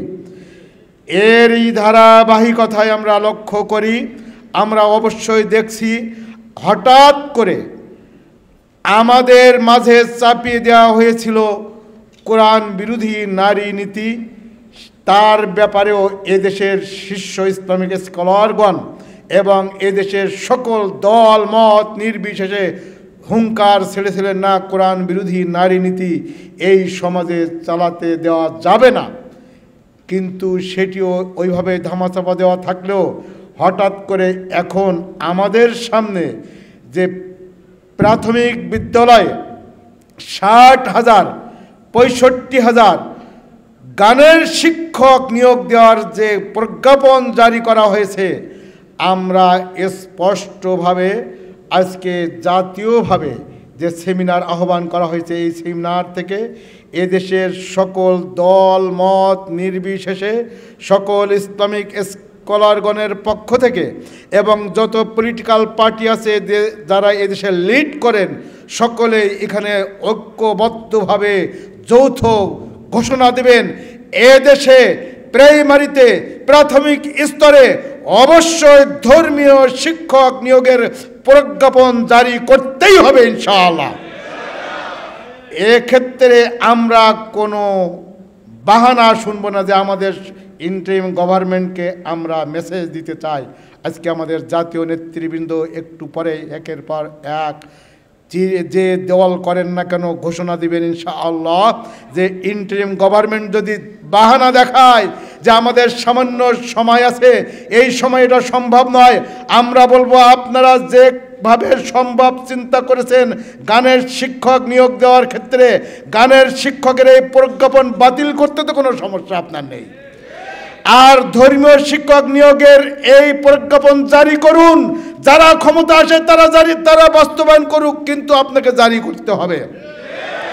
আপনাকে মনে রাখতে হবে 24-এর গণ আন্দোলনে যাদের রক্তের উপরে দাঁড়িয়ে আপনারা এখনো পর্যন্ত ক্ষমতায় আছেন, আপনি তাদের মনের অবস্থা, তাদের চেতনা, তাদের দৃষ্টিভঙ্গি, বিশেষ করে এদেশের মানুষের প্রায় 100% ধর্মাশ্রিত মানুষের চিন্তা চেতনা, বোধ, বিশ্বাস, আকীদা বিশ্বাসকে উপেক্ষা করে কোশ্চিনকালেও কোনো সিদ্ধান্ত জোর করে চাপিয়ে দিতে পারেন না। আমাদের এ দেশে এখনো কিন্তু মানুষ সকলে ক্ষমতায় আসতে গেলে ইসলামী বিভিন্ন স্লোগান অতীতে ইউজ করেছে। লা ইলাহা ইল্লাল্লাহ, নৌকার মালিক তুই আল্লাহ, লা ইলাহা ইল্লাল্লাহ, ধানের শীষে বিসমিল্লাহ, এরকম স্লোগান এদেশে আমাদেরকে শুনতে হয়েছে। অতএব মানুষের চিন্তা চেতনা আকীদা বিশ্বাসকে উপেক্ষা করে এদেশে কোনো কালা কানুন আর কোনোদিন আমরা মেনে নিতে পারি না। মানুষের চিন্তা চেতনা কিংবা বিশ্বাসকে লালন করা এই দেশকে আমরা ঘুম ভাঙে আজান শুনে আর আজান শুনে সালাত আদায় করে আমরা ঘুমাতে যাই।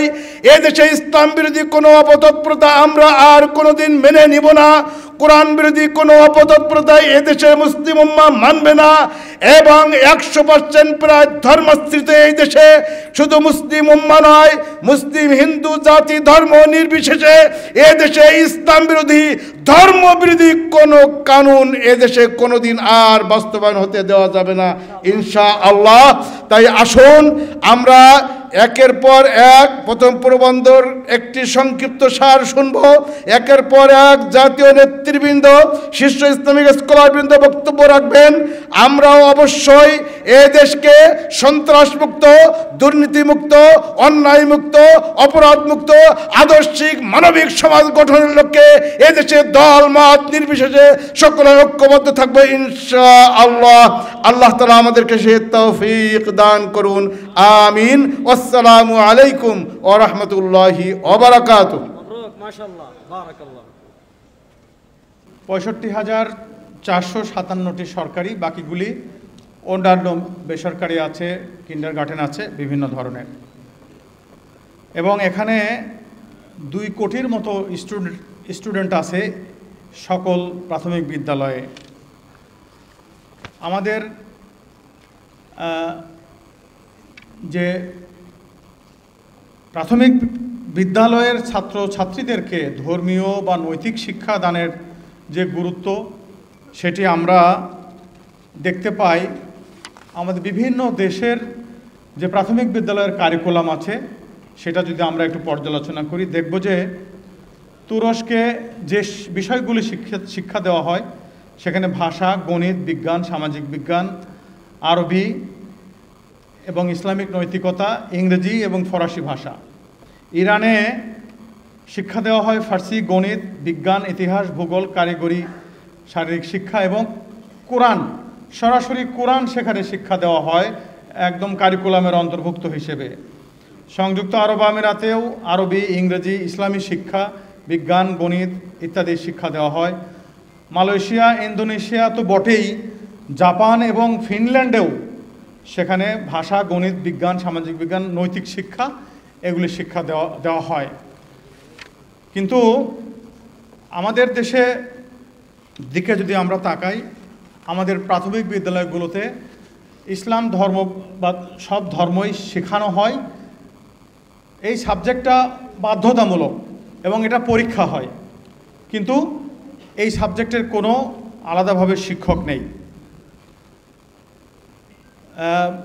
যে কারণে কি হচ্ছে যে আসলে এখান থেকে নৈতিক শিক্ষা লাভ করতে পারছে না। গবেষণায় দেখা যাচ্ছে যে প্রাথমিক বিদ্যালয়ে শিক্ষার্থী কমে যাচ্ছে এবং এই সব শিক্ষার্থীরা কওমি মাদ্রাসায় যাচ্ছেন। কওমি মাদ্রাসায় যাচ্ছেন কেন? কারণ অভিভাবকরা মনে করছেন যে প্রাথমিক বিদ্যালয়ে তাদের বিশ্বাসের যে প্রতিফলন সেটা ঘটছে না, তাদের সন্তানদেরকে নৈতিক শিক্ষা দেওয়া যাচ্ছে না। গতকালই আমি প্রাথমিক শিক্ষা অধিদপ্তরের একজন উচ্চপদস্থ কর্মকর্তার সাথে কথা বলেছি। তিনি এই গবেষণা ছাড়াই তিনি বলছেন যে আমরা মাঠ পর্যায়ে যখন যাই তখন সকল কর্মকর্তারা, প্রধান শিক্ষক বা অন্যান্য শিক্ষকেরা এই একই অভিযোগ করছেন যে তাদের বিদ্যালয়ের শিক্ষার্থীর সংখ্যা কমে যাচ্ছে। একটি কারণ যারা তাদের সন্তানদেরকে মূল্যবোধ ভিত্তিক গড়ে তুলতে চান তারা মনে করছেন যে সেটা হচ্ছে না। আমরা যেমন স্কুলে যে 40টি হাদিস পড়েছিলাম তার মধ্যে একটি আমার এখনও মনে আছে, আর রাশি ওয়াল মুরতাশি ফিন্নার। হয়তো এচ্ছাস ঠিক হলো কিনা জানি না, কিন্তু এটুকু মনে আছে, অর্থাৎ ঘুষদাতা এবং ঘুষ গ্রহীতা উভয়ই জাহান্নামী। এই যে স্কুলে শিখেছিলাম এটা মনের মধ্যে এখনও আছে। চাকরি শেষ করেছি 2 মাস আগে, কিন্তু জীবনে 1 টাকা ঘুষ খাইও নি, 1 টাকা ঘুষ দেইও নি, কারণ জাহান্নামের আগুনে জ্বলার মতো সাহস আমার নাই। কাজেই যদি আমি একটি শিশুর মনে এই ধারণাটা দিয়ে দিতে পারি যে আমার নৈতিকতা শিখতে হবে, তাহলে এটা সম্ভব। অপরপক্ষে আমরা যদি সঙ্গীত শিক্ষকের বিষয়টা আসি, সঙ্গীত শিক্ষক এটা পড়ানো হয়, ইতিমধ্যে আছে। শিক্ষক এতদিন ছিল না, এই সাবজেক্টের কোনো পরীক্ষাও কিন্তু হয় না। সঙ্গীতের কিন্তু বাধ্যতামূলক কোনো পরীক্ষা হয় না, অথচ ধর্মীয় যেটা শিক্ষা সেটার পরীক্ষা হয়। 2020 সালে সঙ্গীত শিক্ষক নিয়োগের উদ্যোগ নেওয়া হয়েছিল আগের ফ্যাসিস্ট সরকারের আমলে। তারা 4 বছর ক্ষমতায় থেকেও এই আদেশ জারি করার সাহস পায় নাই। কিন্তু কি এমন জরুরি প্রয়োজন হয়ে গেল যে অতি দ্রুত সঙ্গীত শিক্ষক নিয়োগের একটা প্রজ্ঞাপন জারি করা হয়েছে। আমি আপনাদেরকে আজকে এটুকু জানাতে চাই যে এ বিষয়ে বিভিন্ন জায়গা থেকে যে প্রতিবাদ হয়েছে, সেই প্রতিবাদের ফলে সরকার এটি স্থগিত বা বাতিলের সিদ্ধান্ত নিয়ে আগাচ্ছে। আমি আজকেও খোঁজ নিয়েছি, এটা আইন মন্ত্রণালয়ের লেজিসলেটিভ এবং ড্রাফটিং উইংয়ে এটা মতামতের জন্য গেছে। আশা করা যায় যে সামনের সপ্তাহ বা তার পরের সপ্তাহে এই মতামত আসলে নতুন প্রজ্ঞাপন জারি হবে, যেখানে এই শিক্ষক পদ থাকবে না। আমি ধর্মীয় শিক্ষক নিয়োগের প্রয়োজনীয়তাটা কেন, সেটা দুটো কারণ আমি বলতে চাই, আর অনেক কারণই আছে। তার মধ্যে একটা হলো যে আমাদের যে শিক্ষকেরা আছেন এখন প্রাইমারি স্কুলে, তারাই ধর্মশিক্ষা শেখাচ্ছেন। কিন্তু যদি আমি সহিভাবে কোরআন যদি প্রাথমিক বিদ্যালয়ে শিখতে চাই, সেটা কি একজন স্কুল কলেজ ইউনিভার্সিটিতে পড়া শিক্ষকের পক্ষে সম্ভব? অর্থাৎ সেখানে তাজবিদ শেখানোর কোনো উপায় নাই। অন্য আরেকটি বিষয় আমাদের দেশের জন্য সার্বিকভাবে প্রয়োজন, সেটা হলো আরবি ভাষা শিক্ষা যদি আমরা দিতে পারতাম।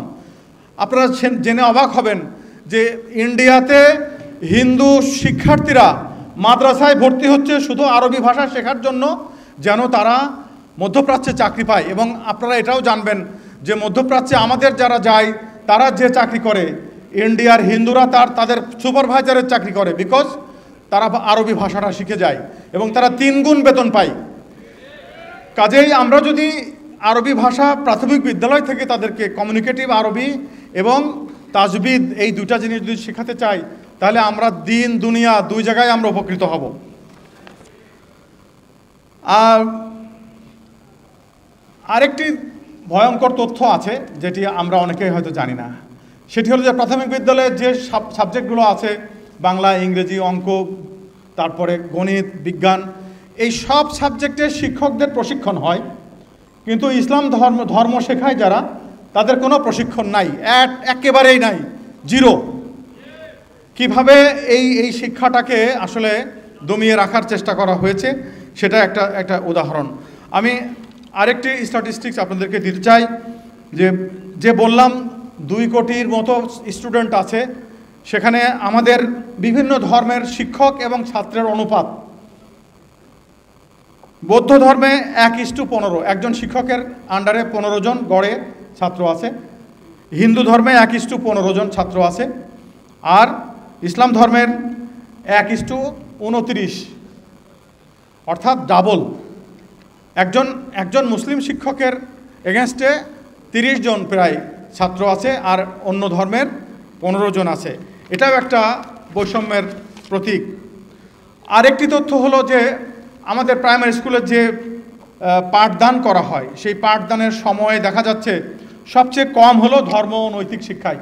প্রাথমিক বিদ্যালয়ে 1ম থেকে 5ম শ্রেণী পর্যন্ত আপনার কোনো সাবজেক্টে 22% সময় দেওয়া হয়, 14%, 18%, 10%, কিন্তু ধর্ম নৈতিক শিক্ষায় দেওয়া হয় 6%, সবচেয়ে কম।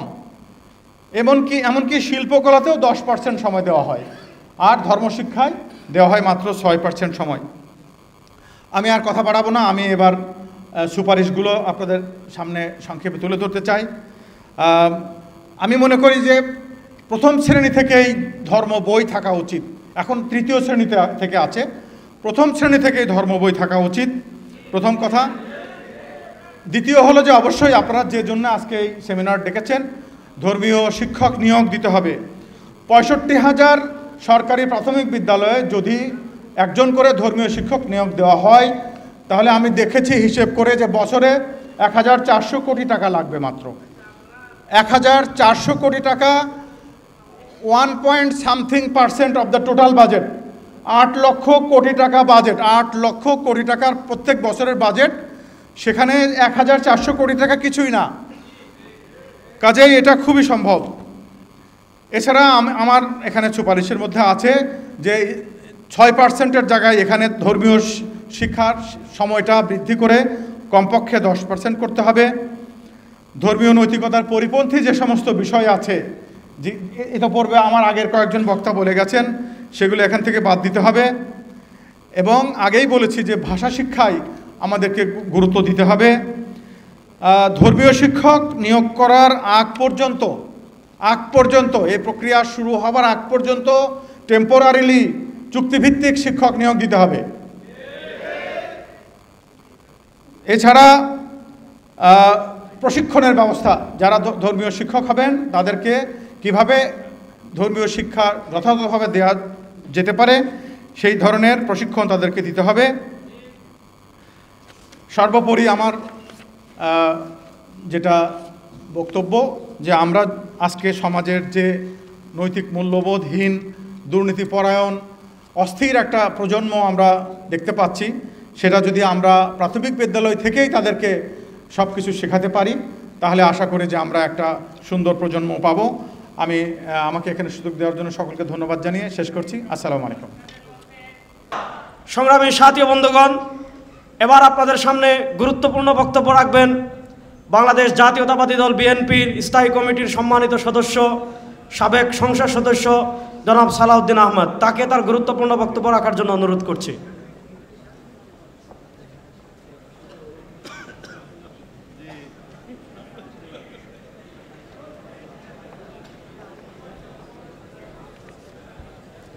আসসালামু আলাইকুম রহমতুল্লাহ। আমার ভাই জনাব গোলাম পরোয়ার সাহেবকে আহ্বান জানানোর পরে যে পরিমাণে উৎসাহ উদ্দীপনা দেখেছি, তাতেই আমি বুঝে নিছি আমার অবস্থা ভালো না।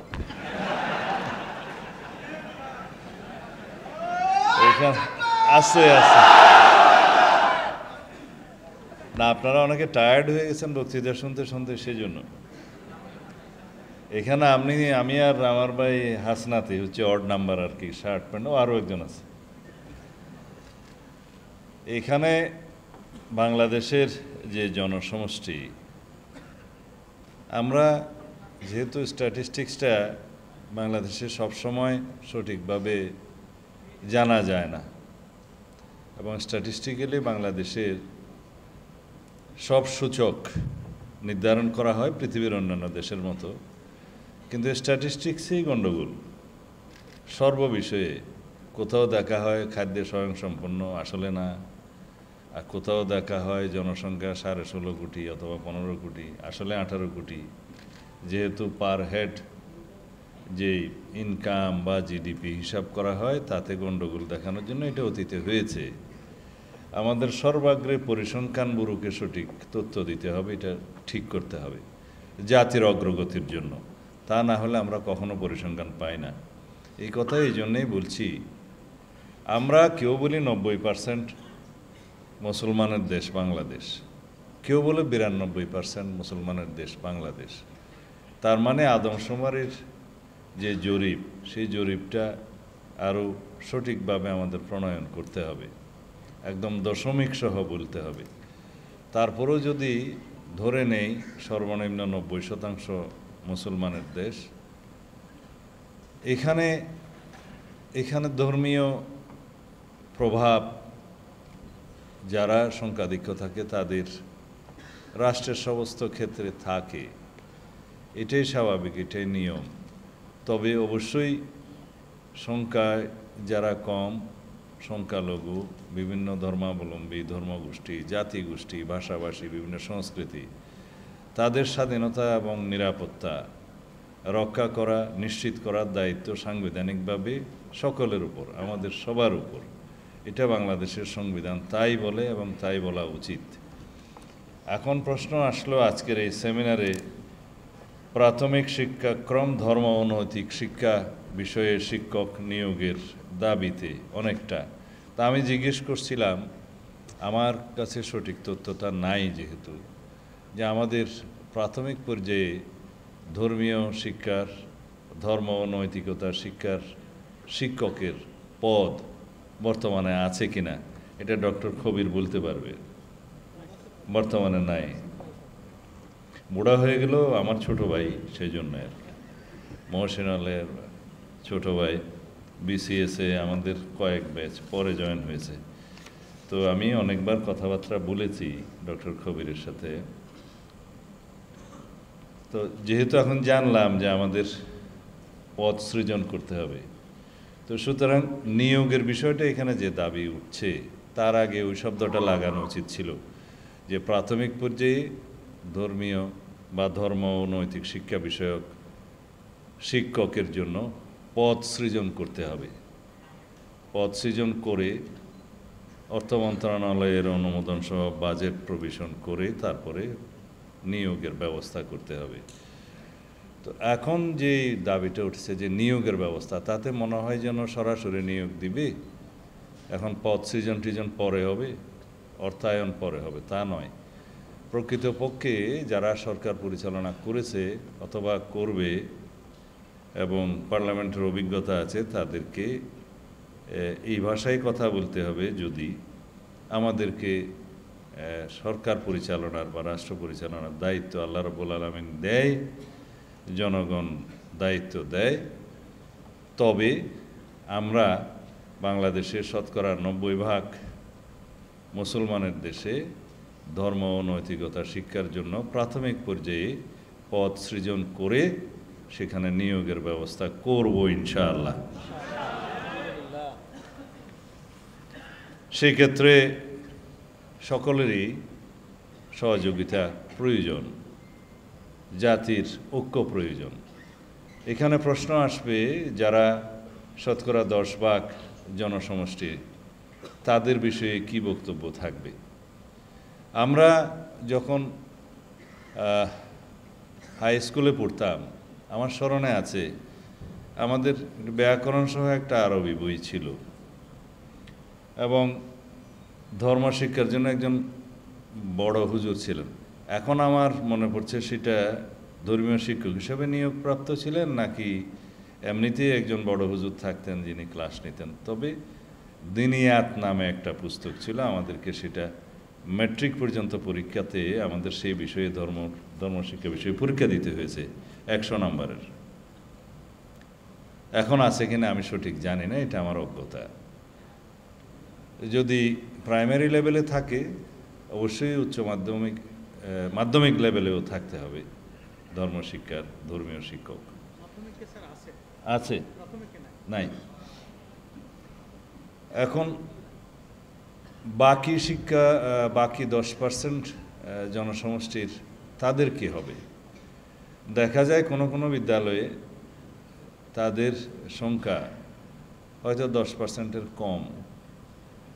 আর এটা আমাদের দেশে যেহেতু হিন্দু ধর্মাবলম্বীদের, সনাতন ধর্মাবলম্বীদের সংখ্যা সেই 10%-এর মধ্যে বেশি, অনেকে বলে এটা 7 to 8%, তারও বেশি হতে পারে।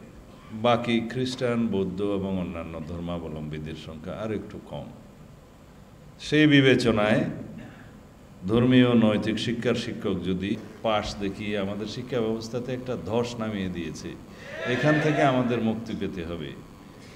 আমাদের জাতিকে যদি আমরা পুনর্গঠন করতে চাই, আমি পুনর্গঠনটা এই জন্যেই বললাম যে একটা ছাত্র জনতার গণ অভ্যুত্থান পরবর্তী পরিস্থিতিতে নতুন প্রত্যাশা, নতুন অঙ্গীকার অনুসারে এবং শহীদের অঙ্গীকার অনুসারে আমাদেরকে সেই আঙ্গিকে এই জাতি পুনর্গঠন করতে হবে।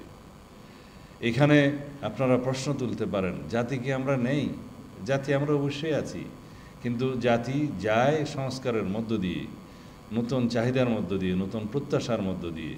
সেই প্রত্যাশা অনুযায়ী আমাদের এখন আমরা রক্তস্নাত বাংলাদেশে যে প্রত্যাশা সৃষ্টি হয়েছে শহীদের অঙ্গীকার নিয়ে আমাদেরকে, সেই নতুনভাবে জাতি পুনর্গঠন এবং নতুন বাংলাদেশ আমাদেরকে সৃজন করতে হবে। যেই বাংলাদেশে আমাদের প্রধানতম উদ্দেশ্য হবে সাম্য, মানবিক মর্যাদা, সামাজিক সুবিচার, ন্যায় বিচার প্রতিষ্ঠা করা। তাহলেই পরে আমরা আমাদের কাঙ্ক্ষিত সংস্কারকৃত রাষ্ট্রীয় গণতান্ত্রিক শক্তি ফিরে পাব এবং আমরা শক্তিশালী ন্যায় বিচার ভিত্তিক গণতান্ত্রিক রাষ্ট্র এবং সমাজ এবং সরকার ব্যবস্থা বিনির্মাণের জন্য সংকল্পবদ্ধ ইনশাআল্লাহ। যদি আমরা সবাই ঐক্যবদ্ধ থাকি তাহলে পতিত ফেসিবাদের কোনোদিন পুনর্জাগরণ হবে না। যদি আমরা ফেসিবাদ বিরোধী জাতীয় ঐক্যকে সমুন্নত রাখি ইনশাআল্লাহ বাংলাদেশে ফেসিবাদের কোনোদিন উৎপত্তি এবং উৎপাত দুটোটাই হবে না। আমরা যদি ঐক্যবদ্ধ থাকি এই জাতিকে আমরা আমাদের কাঙ্ক্ষিত উন্নতির দিকে, সমৃদ্ধির দিকে নিয়ে যেতে পারবো ইনশাআল্লাহ।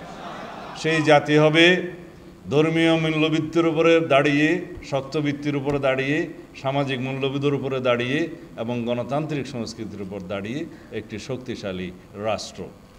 আমরা সেই দিনের অপেক্ষায় আছি। বিভাগ যদি কোনো সিদ্ধান্ত গ্রহণ করে তাহলে আমরা আমাদের জায়গা থেকে তাদেরকে অবশ্যই সাধুবাদ জানাবো, কিন্তু সেক্ষেত্রে আমাদেরকে ভাবতে হচ্ছে যে যেই সিদ্ধান্ত আমাদের শিক্ষা মন্ত্রণালয় নিচ্ছে, শিক্ষা বিভাগ নিচ্ছে, এটা কতটুকু প্রয়োজনীয়, কতটুকু দরকারি।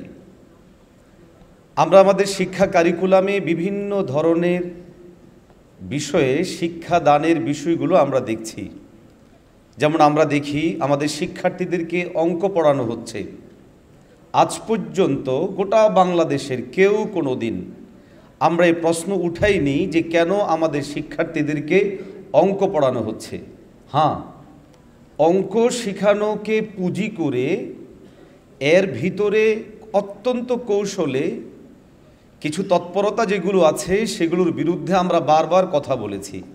যেমন বিভিন্ন অঙ্ক বইয়ে আমাদের শিক্ষার্থীদেরকে অঙ্ক শেখানো হচ্ছে 10 টাকার সুদ। আমরা আমাদের শিক্ষা কারিকুলামের ব্যাপারে বরাবরই যেই দাবি এবং আবদার জানিয়ে আসছি সেটা হলো এই: জাতীয় প্রয়োজনে, আমাদের প্রয়োজনে, কর্মের প্রয়োজনে যদি আরও নতুন কোনো বিষয় এখানে অনুপ্রবেশ করাতে হয় করাক, এতে কোনো অসুবিধা আমাদের নেই।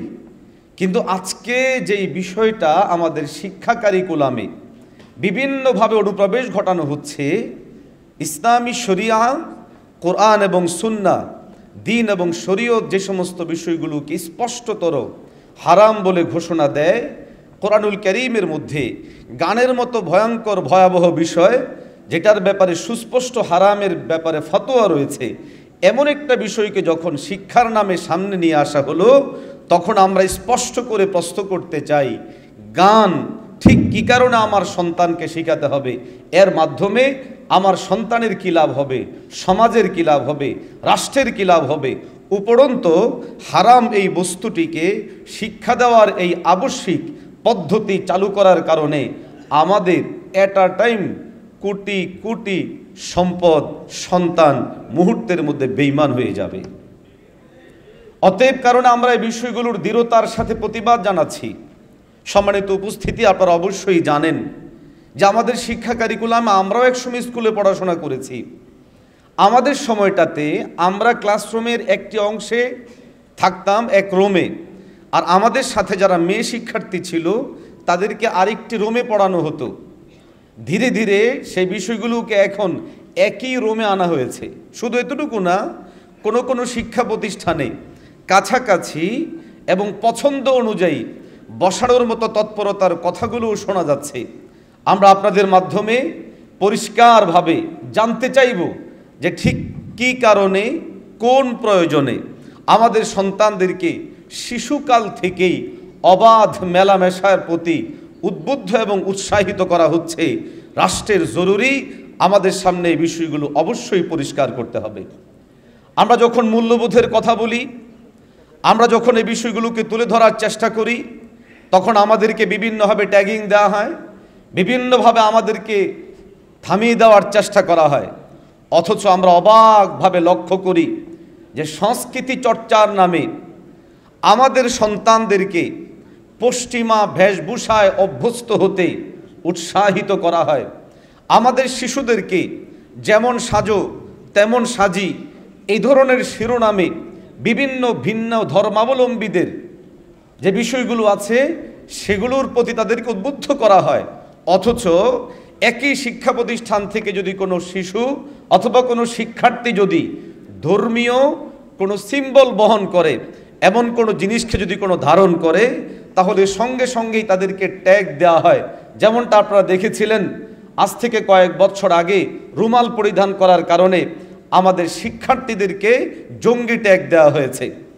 সম্মানিত উপস্থিতি, আমরা আমাদের জায়গা থেকে স্পষ্ট করে বলছি, বাংলাদেশের ইতিহাসকে সামনে রেখে বাংলাদেশে বসবাসকারী জনগণের যে মূল্যবোধ আছে, যে বিশ্বাস আছে, যে ধর্মীয় বোধ এবং বিশ্বাস আছে, সেটাকে সামনে রেখেই আমাদের শিক্ষা কারিকুলাম সাজাতে হবে এবং সামগ্রিকভাবে আমাদের সন্তানদের জন্য যেই কোনো ধরনের জিনিস সিদ্ধান্ত গ্রহণ করার আগে অবশ্যই ধর্মীয় মূল্যবোধের বিষয়কে শতভাগ গুরুত্বের সাথে নিতে হবে। যদি শতভাগ ধর্মীয় মূল্যবোধকে গুরুত্বের সাথে না দিয়ে পশ্চিমাদের কোনো এজেন্ডা বাস্তবায়নের চক্রান্ত ষড়যন্ত্র করা হয়, দলীয় মতবাদ মতভিন্নতা সমস্ত কিছু ভুলে গিয়ে আমরা এক কাতারে এসে আমরা আমাদের নিজেদের বোধ বিশ্বাস এবং মূল্যবোধ রক্ষায় প্রয়োজনে রাজপথে নেমে আসতেও আমরা কুণ্ঠাবোধ করব না ইনশাআল্লাহ। আমি আজকের আয়োজক কমিটিকে ধন্যবাদ জানিয়ে আগামী দিনগুলোতে আপনারা আমরা একই সাথে রাজপথে থাকার দীপ্ত শপথ গ্রহণ করে আমি আমার সংক্ষিপ্ত বক্তব্য এখানে শেষ করছি।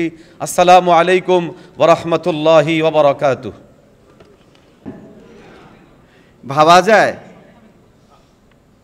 বাংলাদেশের মতো জায়গায় অনেকে বলে এলজিবিটি কোনো ইস্যু না, সমকামিতা ট্রান্সজেন্ডার এলজিবিটি এগুলো কোনো ইস্যু না, কিন্তু শহীদ মিনারের মতো জায়গায় ঢাকা ইউনিভার্সিটিতে তারা অনশন করেছে দিনের বেলায় সবার সামনে।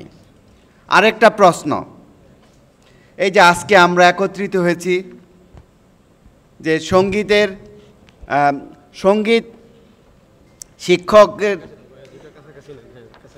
আচ্ছা আমরা একত্রিত হয়েছি সঙ্গীত শিক্ষকের ব্যাপারে, সেই প্রজ্ঞাপনে ট্রান্সজেন্ডার শিক্ষকের কোঠার কথা বলা হয়েছে। এটা কি আপনারা জানেন? এই দেখেন, এইটাই ইস্যু যে সবাই সঙ্গীত শিক্ষক নিয়ে প্রতিবাদ করবে, এর কারণে এটা বাতিল হতে পারে, কিন্তু ট্রান্সজেন্ডার শিক্ষকের কোটা কিন্তু থেকেই গেল। দেখেন, এইটাই একটা ইস্যু যে একটা বড় ইস্যুকে সামনে রেখে এই ট্রান্সজেন্ডারের মতো ইস্যুগুলোকে ইনক্লুড করা হচ্ছে। আরও কিছু গুরুত্বপূর্ণ ডেভেলপমেন্ট, যে 2 জন শিক্ষককে বাংলাদেশে 3 বার হত্যার প্ররোচনা হুমকি দেওয়া হয়েছে, ক্রুশপুত্তলিকা দাহ করা হয়েছে সমকামী বিয়ের অধিকারের জন্য। এটা আইন শৃঙ্খলা বাহিনী সবাই জানে, তারপরেও কিছু হয় নাই। তো কেন হলো না? এই ঘটনাগুলো সুপরিকল্পিত এবং একটা বিশ্ব এজেন্ডার অংশ, জানার পরেও কেউ কথা বলছে না। তো আমরা হয়তো কৌমলুত বা যে বড় যে মূল্যবোধের ইস্যু, এটাকে ভাবতেছি বিকৃত যৌনতার ইস্যু, কিন্তু না, এটা শুধু যৌনতার সাথে সম্পর্কিত নয়, এটা নাস্তিক্যবাদী ও বস্তুবাদী দর্শনের সাথে সম্পর্কিত, সেকুলারিজম, লিবারালিজম ও রেডিক্যাল নারীবাদের একটি বর্ধিত রাজনৈতিক প্রকল্প, যার উদ্দেশ্য হচ্ছে ধর্মহীন বিশ্ব তৈরি করা। সো এটা কিভাবে চাপিয়ে দেওয়া হচ্ছে? এই যে এত কিছু হয়ে যাচ্ছে কিন্তু আমরা বুঝতে পারছি না, এটা চাপানো হচ্ছে যে শব্দের মার পেঁচে আইনের ফাঁক ফোকর ব্যবহার করে। যেমন কিছু শব্দ আছে ইনক্লুসিভ, অন্তর্ভুক্তিমূলক, বহুত্ববাদ, মানবাধিকার, কাউকে বাদ দিয়ে নয়, জেন্ডার, তৃতীয় লিঙ্গ, এরকম অনেকগুলো শব্দ আছে। এই শব্দগুলো শুনতে আকর্ষণীয়। এই শব্দগুলোর মাধ্যমে লিঙ্গ নিরপেক্ষ বিশ্ব তৈরি করা, যেখানে ধর্ম থাকবে না। কারণ নারী পুরুষের ইস্যু যদি না থাকে, আসলে ধর্মের সব রিচুয়াল যত হুকুম হাকামও থাকে না। এখন যেমন ধরেন কিভাবে ঢুকে, একটা উদাহরণ দিই। অন্তর্ভুক্তিমূলক সমাজ বা রাষ্ট্রে সবার অধিকার নিশ্চিত থাকে। এখন এইখানে যেহেতু একটা শব্দ আছে সবার, এই সবার শব্দটার মাধ্যমেই সমকামিতা ঢুকে গিয়েছে। সবাই বলতে আমরা বুঝতাম যে সব উপজাতি, বাংলাদেশি, বিভিন্ন সংস্কৃতির, এখন এরা দাবি করে এরা একটা সংস্কৃতি, সম্প্রদায়, আইডেন্টিটি। সো এই অন্তর্ভুক্তমূলক সমাজ, এই পজিটিভ সবার অধিকার, ওই সবার শব্দটা দিয়ে ঢুকে যাচ্ছে। তো এইভাবেই এখন আমাদের কাছে যদি মনে হয়, আমি কিছু পলিটিশিয়ানদের সাথে আলাপ করেছি, ওনারা বলে যে আমরা এটা মনে করি না। এখন আমরা এটা মনে করি বা না করি এটা কোনো যায় আসে না। আন্তর্জাতিকভাবে এই সংজ্ঞা প্রতিষ্ঠিত। অন্তর্ভুক্তিমূলক, ইনক্লুসিভ মানে সমকামিতা বান্ধব বিশ্ব, সমকামিতা বান্ধব দেশ। তো এই যে তারা যে শব্দের মার পেয়েছে, এই পর্যন্ত 193টা দেশের মধ্যে 129টা দেশে সমকামিতা লিগ্যাল হয়ে গেছে এবং 40টা দেশে সমকামী বিয়ের আইন প্রতিষ্ঠিত হয়েছে, যেটা বাংলাদেশের শহীদ মিনারে 2 সপ্তাহ আগে দাবি করেছে। এখন আপনারা বলেন 92% মুসলিমের দেশ কিভাবে হলো? এখন এই ইন্টারিম সরকার আমলে কি পরিবর্তন হয়েছে এই বিষয়ে, এটা আমি সংক্ষিপ্ত আকারে তুলে ধরছি। গত 21শে আগস্ট 2025 পরিবেশ উপদেষ্টা গণমাধ্যমে স্পষ্ট করে বলেন, টেকসই উন্নয়ন ও সামাজিক ন্যায় বিচার নিশ্চিত করতে, অন্তর্ভুক্তিমূলক সমাজ করতে সরকার জেন্ডার সংবেদনশীল নীতি প্রয়োগে সক্রিয়ভাবে কাজ করছে। মানে সরকারের সব নীতি জেন্ডার সংবেদনশীল।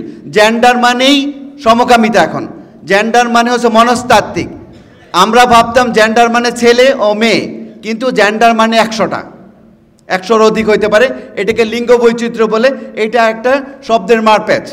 আচ্ছা, সেকেন্ড হচ্ছে দেখেন, গার্মেন্টস ইন্ডাস্ট্রি সবচেয়ে বড় ইন্ডাস্ট্রি, যে দেখা যাচ্ছে যে 23শে অক্টোবর 2 দিন আগে ILO C190 একটা সনদ রেটিফাই করেছে।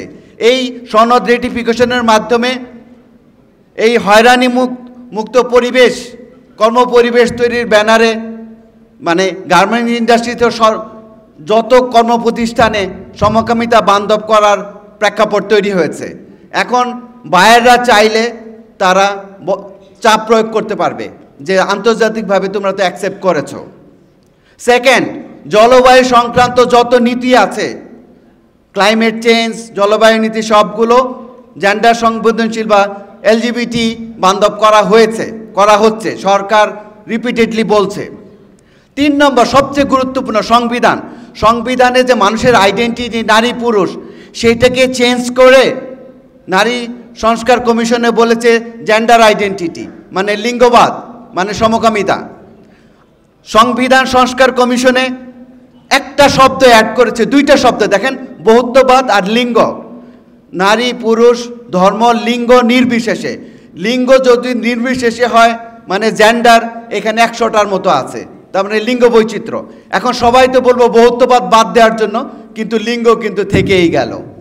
এইটি হলো টেকনিক, একটাকে দেখায় আরেকটা রেখে দেয়। গানের শিক্ষকের যেমন ট্রান্সজেন্ডার রয়ে গেল, ট্রান্সজেন্ডার নিয়ে কিন্তু কেউ কথা বললো না। গানের শিক্ষক আপনাদের সন্তানকে ট্রান্সজেন্ডার শিক্ষক পড়াবে, সরকার আইন আছে, 1% কোটা। তো 4 নম্বর যেটা হচ্ছে নারী পুরুষের, 5 নম্বর হচ্ছে পার্সোনাল ডাটা প্রোটেকশন অ্যাক্ট। এইখানে অযাচিতভাবে সেক্সুয়াল ওরিয়েন্টেশন, সমকামিতার ইস্যু যুক্ত করা হয়েছে। 7 নম্বর, জন্মগত পুরুষকে ডক্টর ইউনূস নিজের হাতে নারীর পুরস্কার দিয়েছে, তার মানে নারীর সংজ্ঞার মধ্যে পুরুষও রয়ে গিয়েছে। 8 নম্বর, যেটা হলো জাতিসংঘের যে অফিস, মানবাধিকার অফিস স্থাপন করেছে, সেই অফিসে অন্যতম তাদের মূল্যবোধ হচ্ছে সমকামিতা কায়েম করা। এবং নেপালে এই অফিস কায়েমের পর নেপালে সমকামী বিয়ে জায়েজ হয়ে গেছে। এই অবস্থায় তাহলে রাজনীতিবিদদের কি করণীয়? যেহেতু এটা রাজনৈতিক প্রকল্প, রাজনৈতিকভাবেই মোকাবেলা করতে হবে। এটা মুসলিমদের ইস্যু, ইমানের ইস্যু, আইডেন্টিটির ইস্যু, তাই কেউ জোর করে চাপিয়ে দিতে পারবে না। প্রথমত আমার প্রস্তাব হচ্ছে স্কুলের শিক্ষক নিয়োগে ট্রান্সজেন্ডার কোটা বাতিল করতে হবে। যে সমস্ত শব্দের মার পেছে সমকামিতা বান্ধব করা হচ্ছে বিভিন্ন পলিসি, ওই সমস্ত শব্দকে আইনত সংজ্ঞা ঠিক করতে হবে। 3 নম্বর, ইন্টারিমের আমলে যত পলিসি তৈরি করা হয়েছে, পরবর্তী সরকার যখন ক্ষমতায় যাবে তারা পুনঃ মূল্যায়ন করে মেকশিওর করতে হবে এখানে সমকামিতার কোনো এলিমেন্ট নাই। লাস্ট যেটা আমি বলবো, এই যে দেখেন শব্দের মাত্রা রেইনবো নেশনের কথা বলা হচ্ছে, এটা সাউথ আফ্রিকা। قال الله تعالى في كلام المجيد والفرقان الحميد أعوذ بالله من الشيطان الرجيم بسم الله الرحمن الرحيم يا أيها الناس اتقوا ربكم الذي خلقكم من نفس واحدة وخلق منها زوجها وبث منهما رجالا كثيرا ونساء واتقوا الله الذي تساءلون به والأرحام إن الله كان عليكم رقيبا صدق الله العظيم।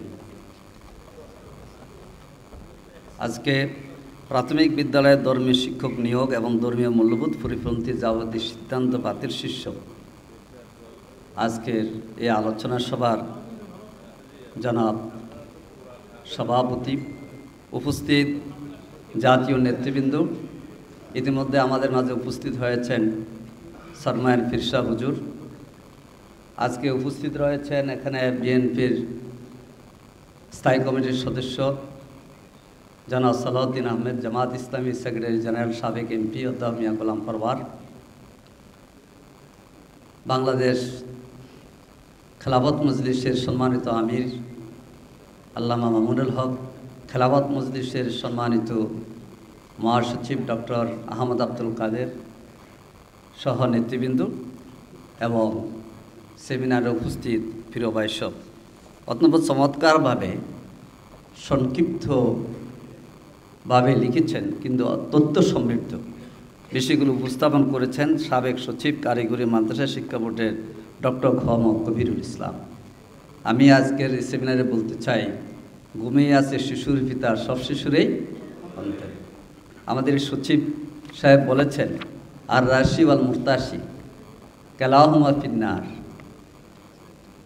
যে ঘুষদাতা এবং ঘুষ গ্রহীতা উভয়ে জাহান্নামী। এই কথা উনি ইসলামিয়াতে শিখেছেন। এই কারণে জীবনে ঘুষ খান নাই, ঘুষ ধ্যারো নেই। কিন্তু আমরা মুক্তব শিক্ষার মাধ্যমে বিসমিল্লাহ, সূরা ফাতিহা সহ কোরআন শিক্ষার সুযোগ পেয়েছি। আমরা প্রাইমারি স্কুলে যখন পড়েছি, ইসলামিয়াত পড়ার সাথে সাথে দুপুরে আমাদের স্যাররা আমাদের জন্যে নামাজ পড়ি কিনা এই তালিম দিতেন। আমাদের স্কুলে হিন্দু ছাত্র ছিল, তারা তখন তাদের ভিন্নভাবে তারা অবস্থান করতেন। এটা ছিল আমাদের প্রিয় বাংলাদেশের মূল্যবোধ। আজকে কেন প্রশ্ন আসলো যে মূল্যবোধ পরিপন্থী? আজকে বাংলাদেশের স্কুলগুলোতে ধর্ম শিক্ষা আছে, নৈতিকতার নামে আমাদের পাঠ্য বই আছে, কিন্তু শিক্ষক নাই। ইসলামিয়াত পড়াবে অমল দাস, এটা কি হয়? আমি একটা মাদ্রাসার দায়িত্বে আছে, আমাদের নিজেদের প্রতিষ্ঠা করা মাদ্রাসা, দাখিল মাদ্রাসা। সেই মাদ্রাসার শিক্ষক হচ্ছেন চন্দ্র রানী একজন। অবশ্য আমি কমিটির সভাপতি হিসাবে বসলে তাকে সম্মান দেওয়ার জন্য চেষ্টা করি, যেহেতু উনি নিয়োগপ্রাপ্ত হয়েছেন। নচেত বলবে যে আমরা আলেম মানুষ, আমরা তাদেরকে অপছন্দ করি। এখন সরকার নিয়োগ দিয়েছে, শিক্ষা দিচ্ছে, কিন্তু বলেন তো তার থেকে আমাদের মেয়েরা পর্দা কি শিখবে, নেকাব কি শিখবে? এই হলো আমাদের সমস্যা। এর জন্য আজকের এই দাবি, এটা সার্বজনীন দাবি। এই দাবি হচ্ছে আমাদের ইমানের দাবি। ইমানের পরিপূর্ণতা আসবে না যদি ইকরা বিস্মে রাব্বিকাল্লাযী খালাক পড়ানো হয়। আমি ধন্যবাদ জানাতে চাই, বলা হয়েছে ধর্মীয় শিক্ষক। হ্যাঁ, আমরা অন্য ধর্মের শিক্ষক চাই, কিন্তু হিন্দু ধর্মের শিক্ষক ইসলামিয়াত পড়াইতে পারবে না। আজকে হিন্দু ধর্মের শিক্ষকের মাধ্যমে প্রাইমারি স্কুলগুলোতে আপনার ইসলামিয়াত শিক্ষা দেওয়া হচ্ছে। কি শিখবে?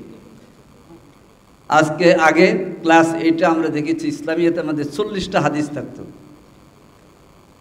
এবং এই 40টা হাদিস মুখস্থ করার মধ্য দিয়ে অনেকের প্রাথমিক জ্ঞান ধারণা হয়ে যেত দিনের উপরে। এই জন্যে বিগত সরকার সব জায়গা থেকে ইসলামকে মূলোৎপাটন করার জন্যে এবং শিশুদের মন থেকে ইসলামী আদর্শকে বিদরিত করার জন্য নানা অপকৌশল নিয়েছে।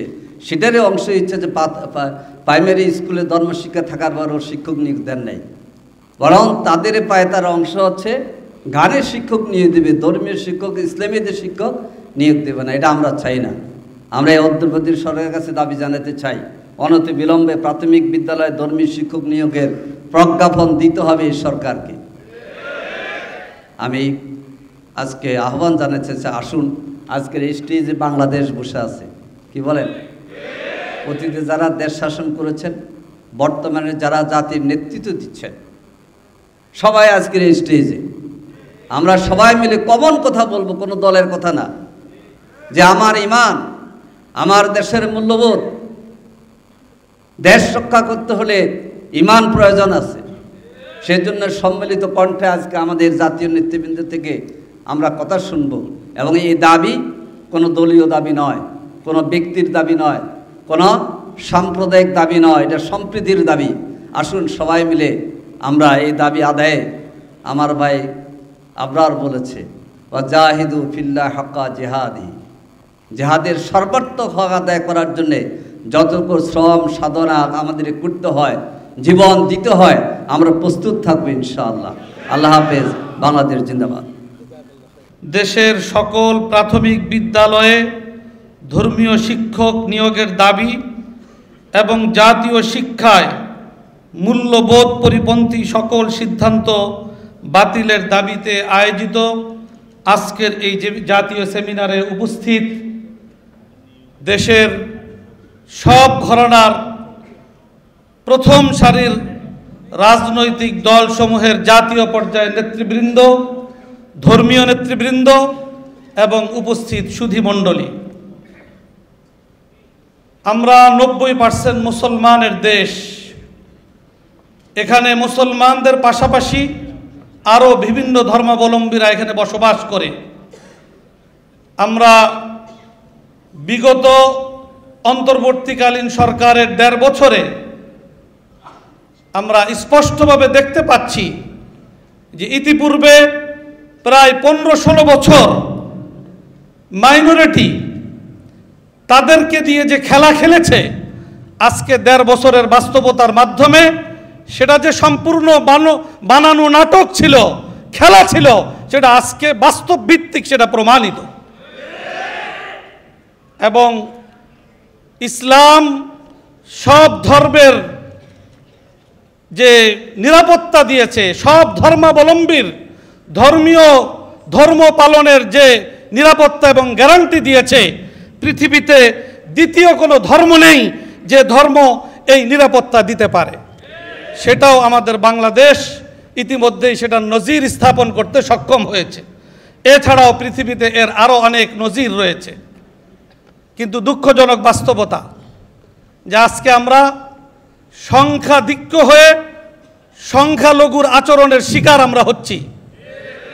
আমরা 90% মুসলমানের দেশ। এদেশের প্রাথমিক যে শিক্ষা ব্যবস্থা, যেখান থেকে একটা সন্তানের, একটা ছেলে মেয়ের নৈতিক ভিত গড়ে উঠবে, সেখানে আমরা দীর্ঘদিন প্রত্যাশিত ধর্মীয় শিক্ষক নিয়োগের মাধ্যমে তাদের নৈতিকতার উন্নয়ন, তাদেরকে ধর্মীয়ভাবে তাদের জীবনের মধ্যে উৎকর্ষ সাধন, এই যে দাবি এবং যেই চাহিদা, যেই বাস্তবতা ছিল, সেটাকে সম্পূর্ণ উপেক্ষা করে তার বিপরীত এই 90% মুসলমানের দেশে আমরা প্রত্যক্ষ করলাম 65,000 প্রাইমারি স্কুলে গানের শিক্ষক, নাচের শিক্ষক নিয়োগ দেওয়ার তারা সিদ্ধান্ত নেয়। এটা ভাবতেও অবাক লাগে। আমরা আজকের এই সেমিনার থেকে স্পষ্টভাবে ঘোষণা করতে চাই এবং এখানে যারা বসা আছেন প্রত্যেকের মুখ থেকে এই অঙ্গীকার এবং প্রতিশ্রুতি চাই যে যারাই আগামী ক্ষমতায় যাবে, এদেশের অধিকাংশ 90% মুসলমান দেশের এই জনগণের, নাগরিকদের এই মনের আশা তারা পূরণ করার অঙ্গীকার করবেন। এই প্রত্যাশা আমরা তাদের কাছ থেকে রাখি এবং আমি তাদের উপরে আশাবাদীও। ইনশাআল্লাহ তারা আগামী দিনে আমাদের এদেশের এই 90% মুসলমানের প্রাণের এই দাবি পূরণে তারা বাস্তবমুখী পদক্ষেপ ইনশাআল্লাহ গ্রহণ করবেন।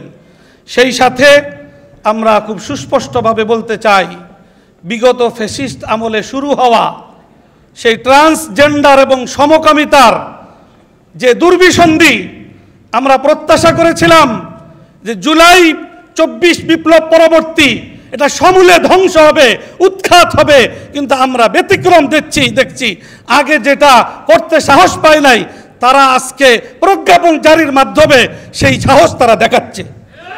আমরা দেখতে পাই সেই প্রজ্ঞাপনে তৃতীয় লিঙ্গ, শারীরিক প্রতিবন্ধী এই সকল শব্দের মার পেচে ওই ট্রান্সজেন্ডার ওই সকল ব্যক্তিদেরকে আমাদের কোমলমতি শিশুদের শিক্ষক রূপে নিয়োগ দেওয়ার পায়তারা এবং ষড়যন্ত্র চলছে।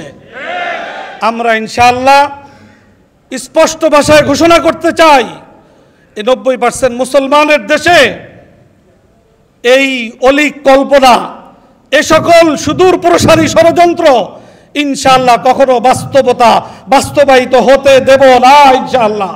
এটাকে আমরা ঐক্যবদ্ধভাবে রুখে দিব ইনশাআল্লাহ। আর ধর্মীয় শিক্ষক এটা আমাদের ন্যায্য দাবি, এটা আমাদের অধিকার।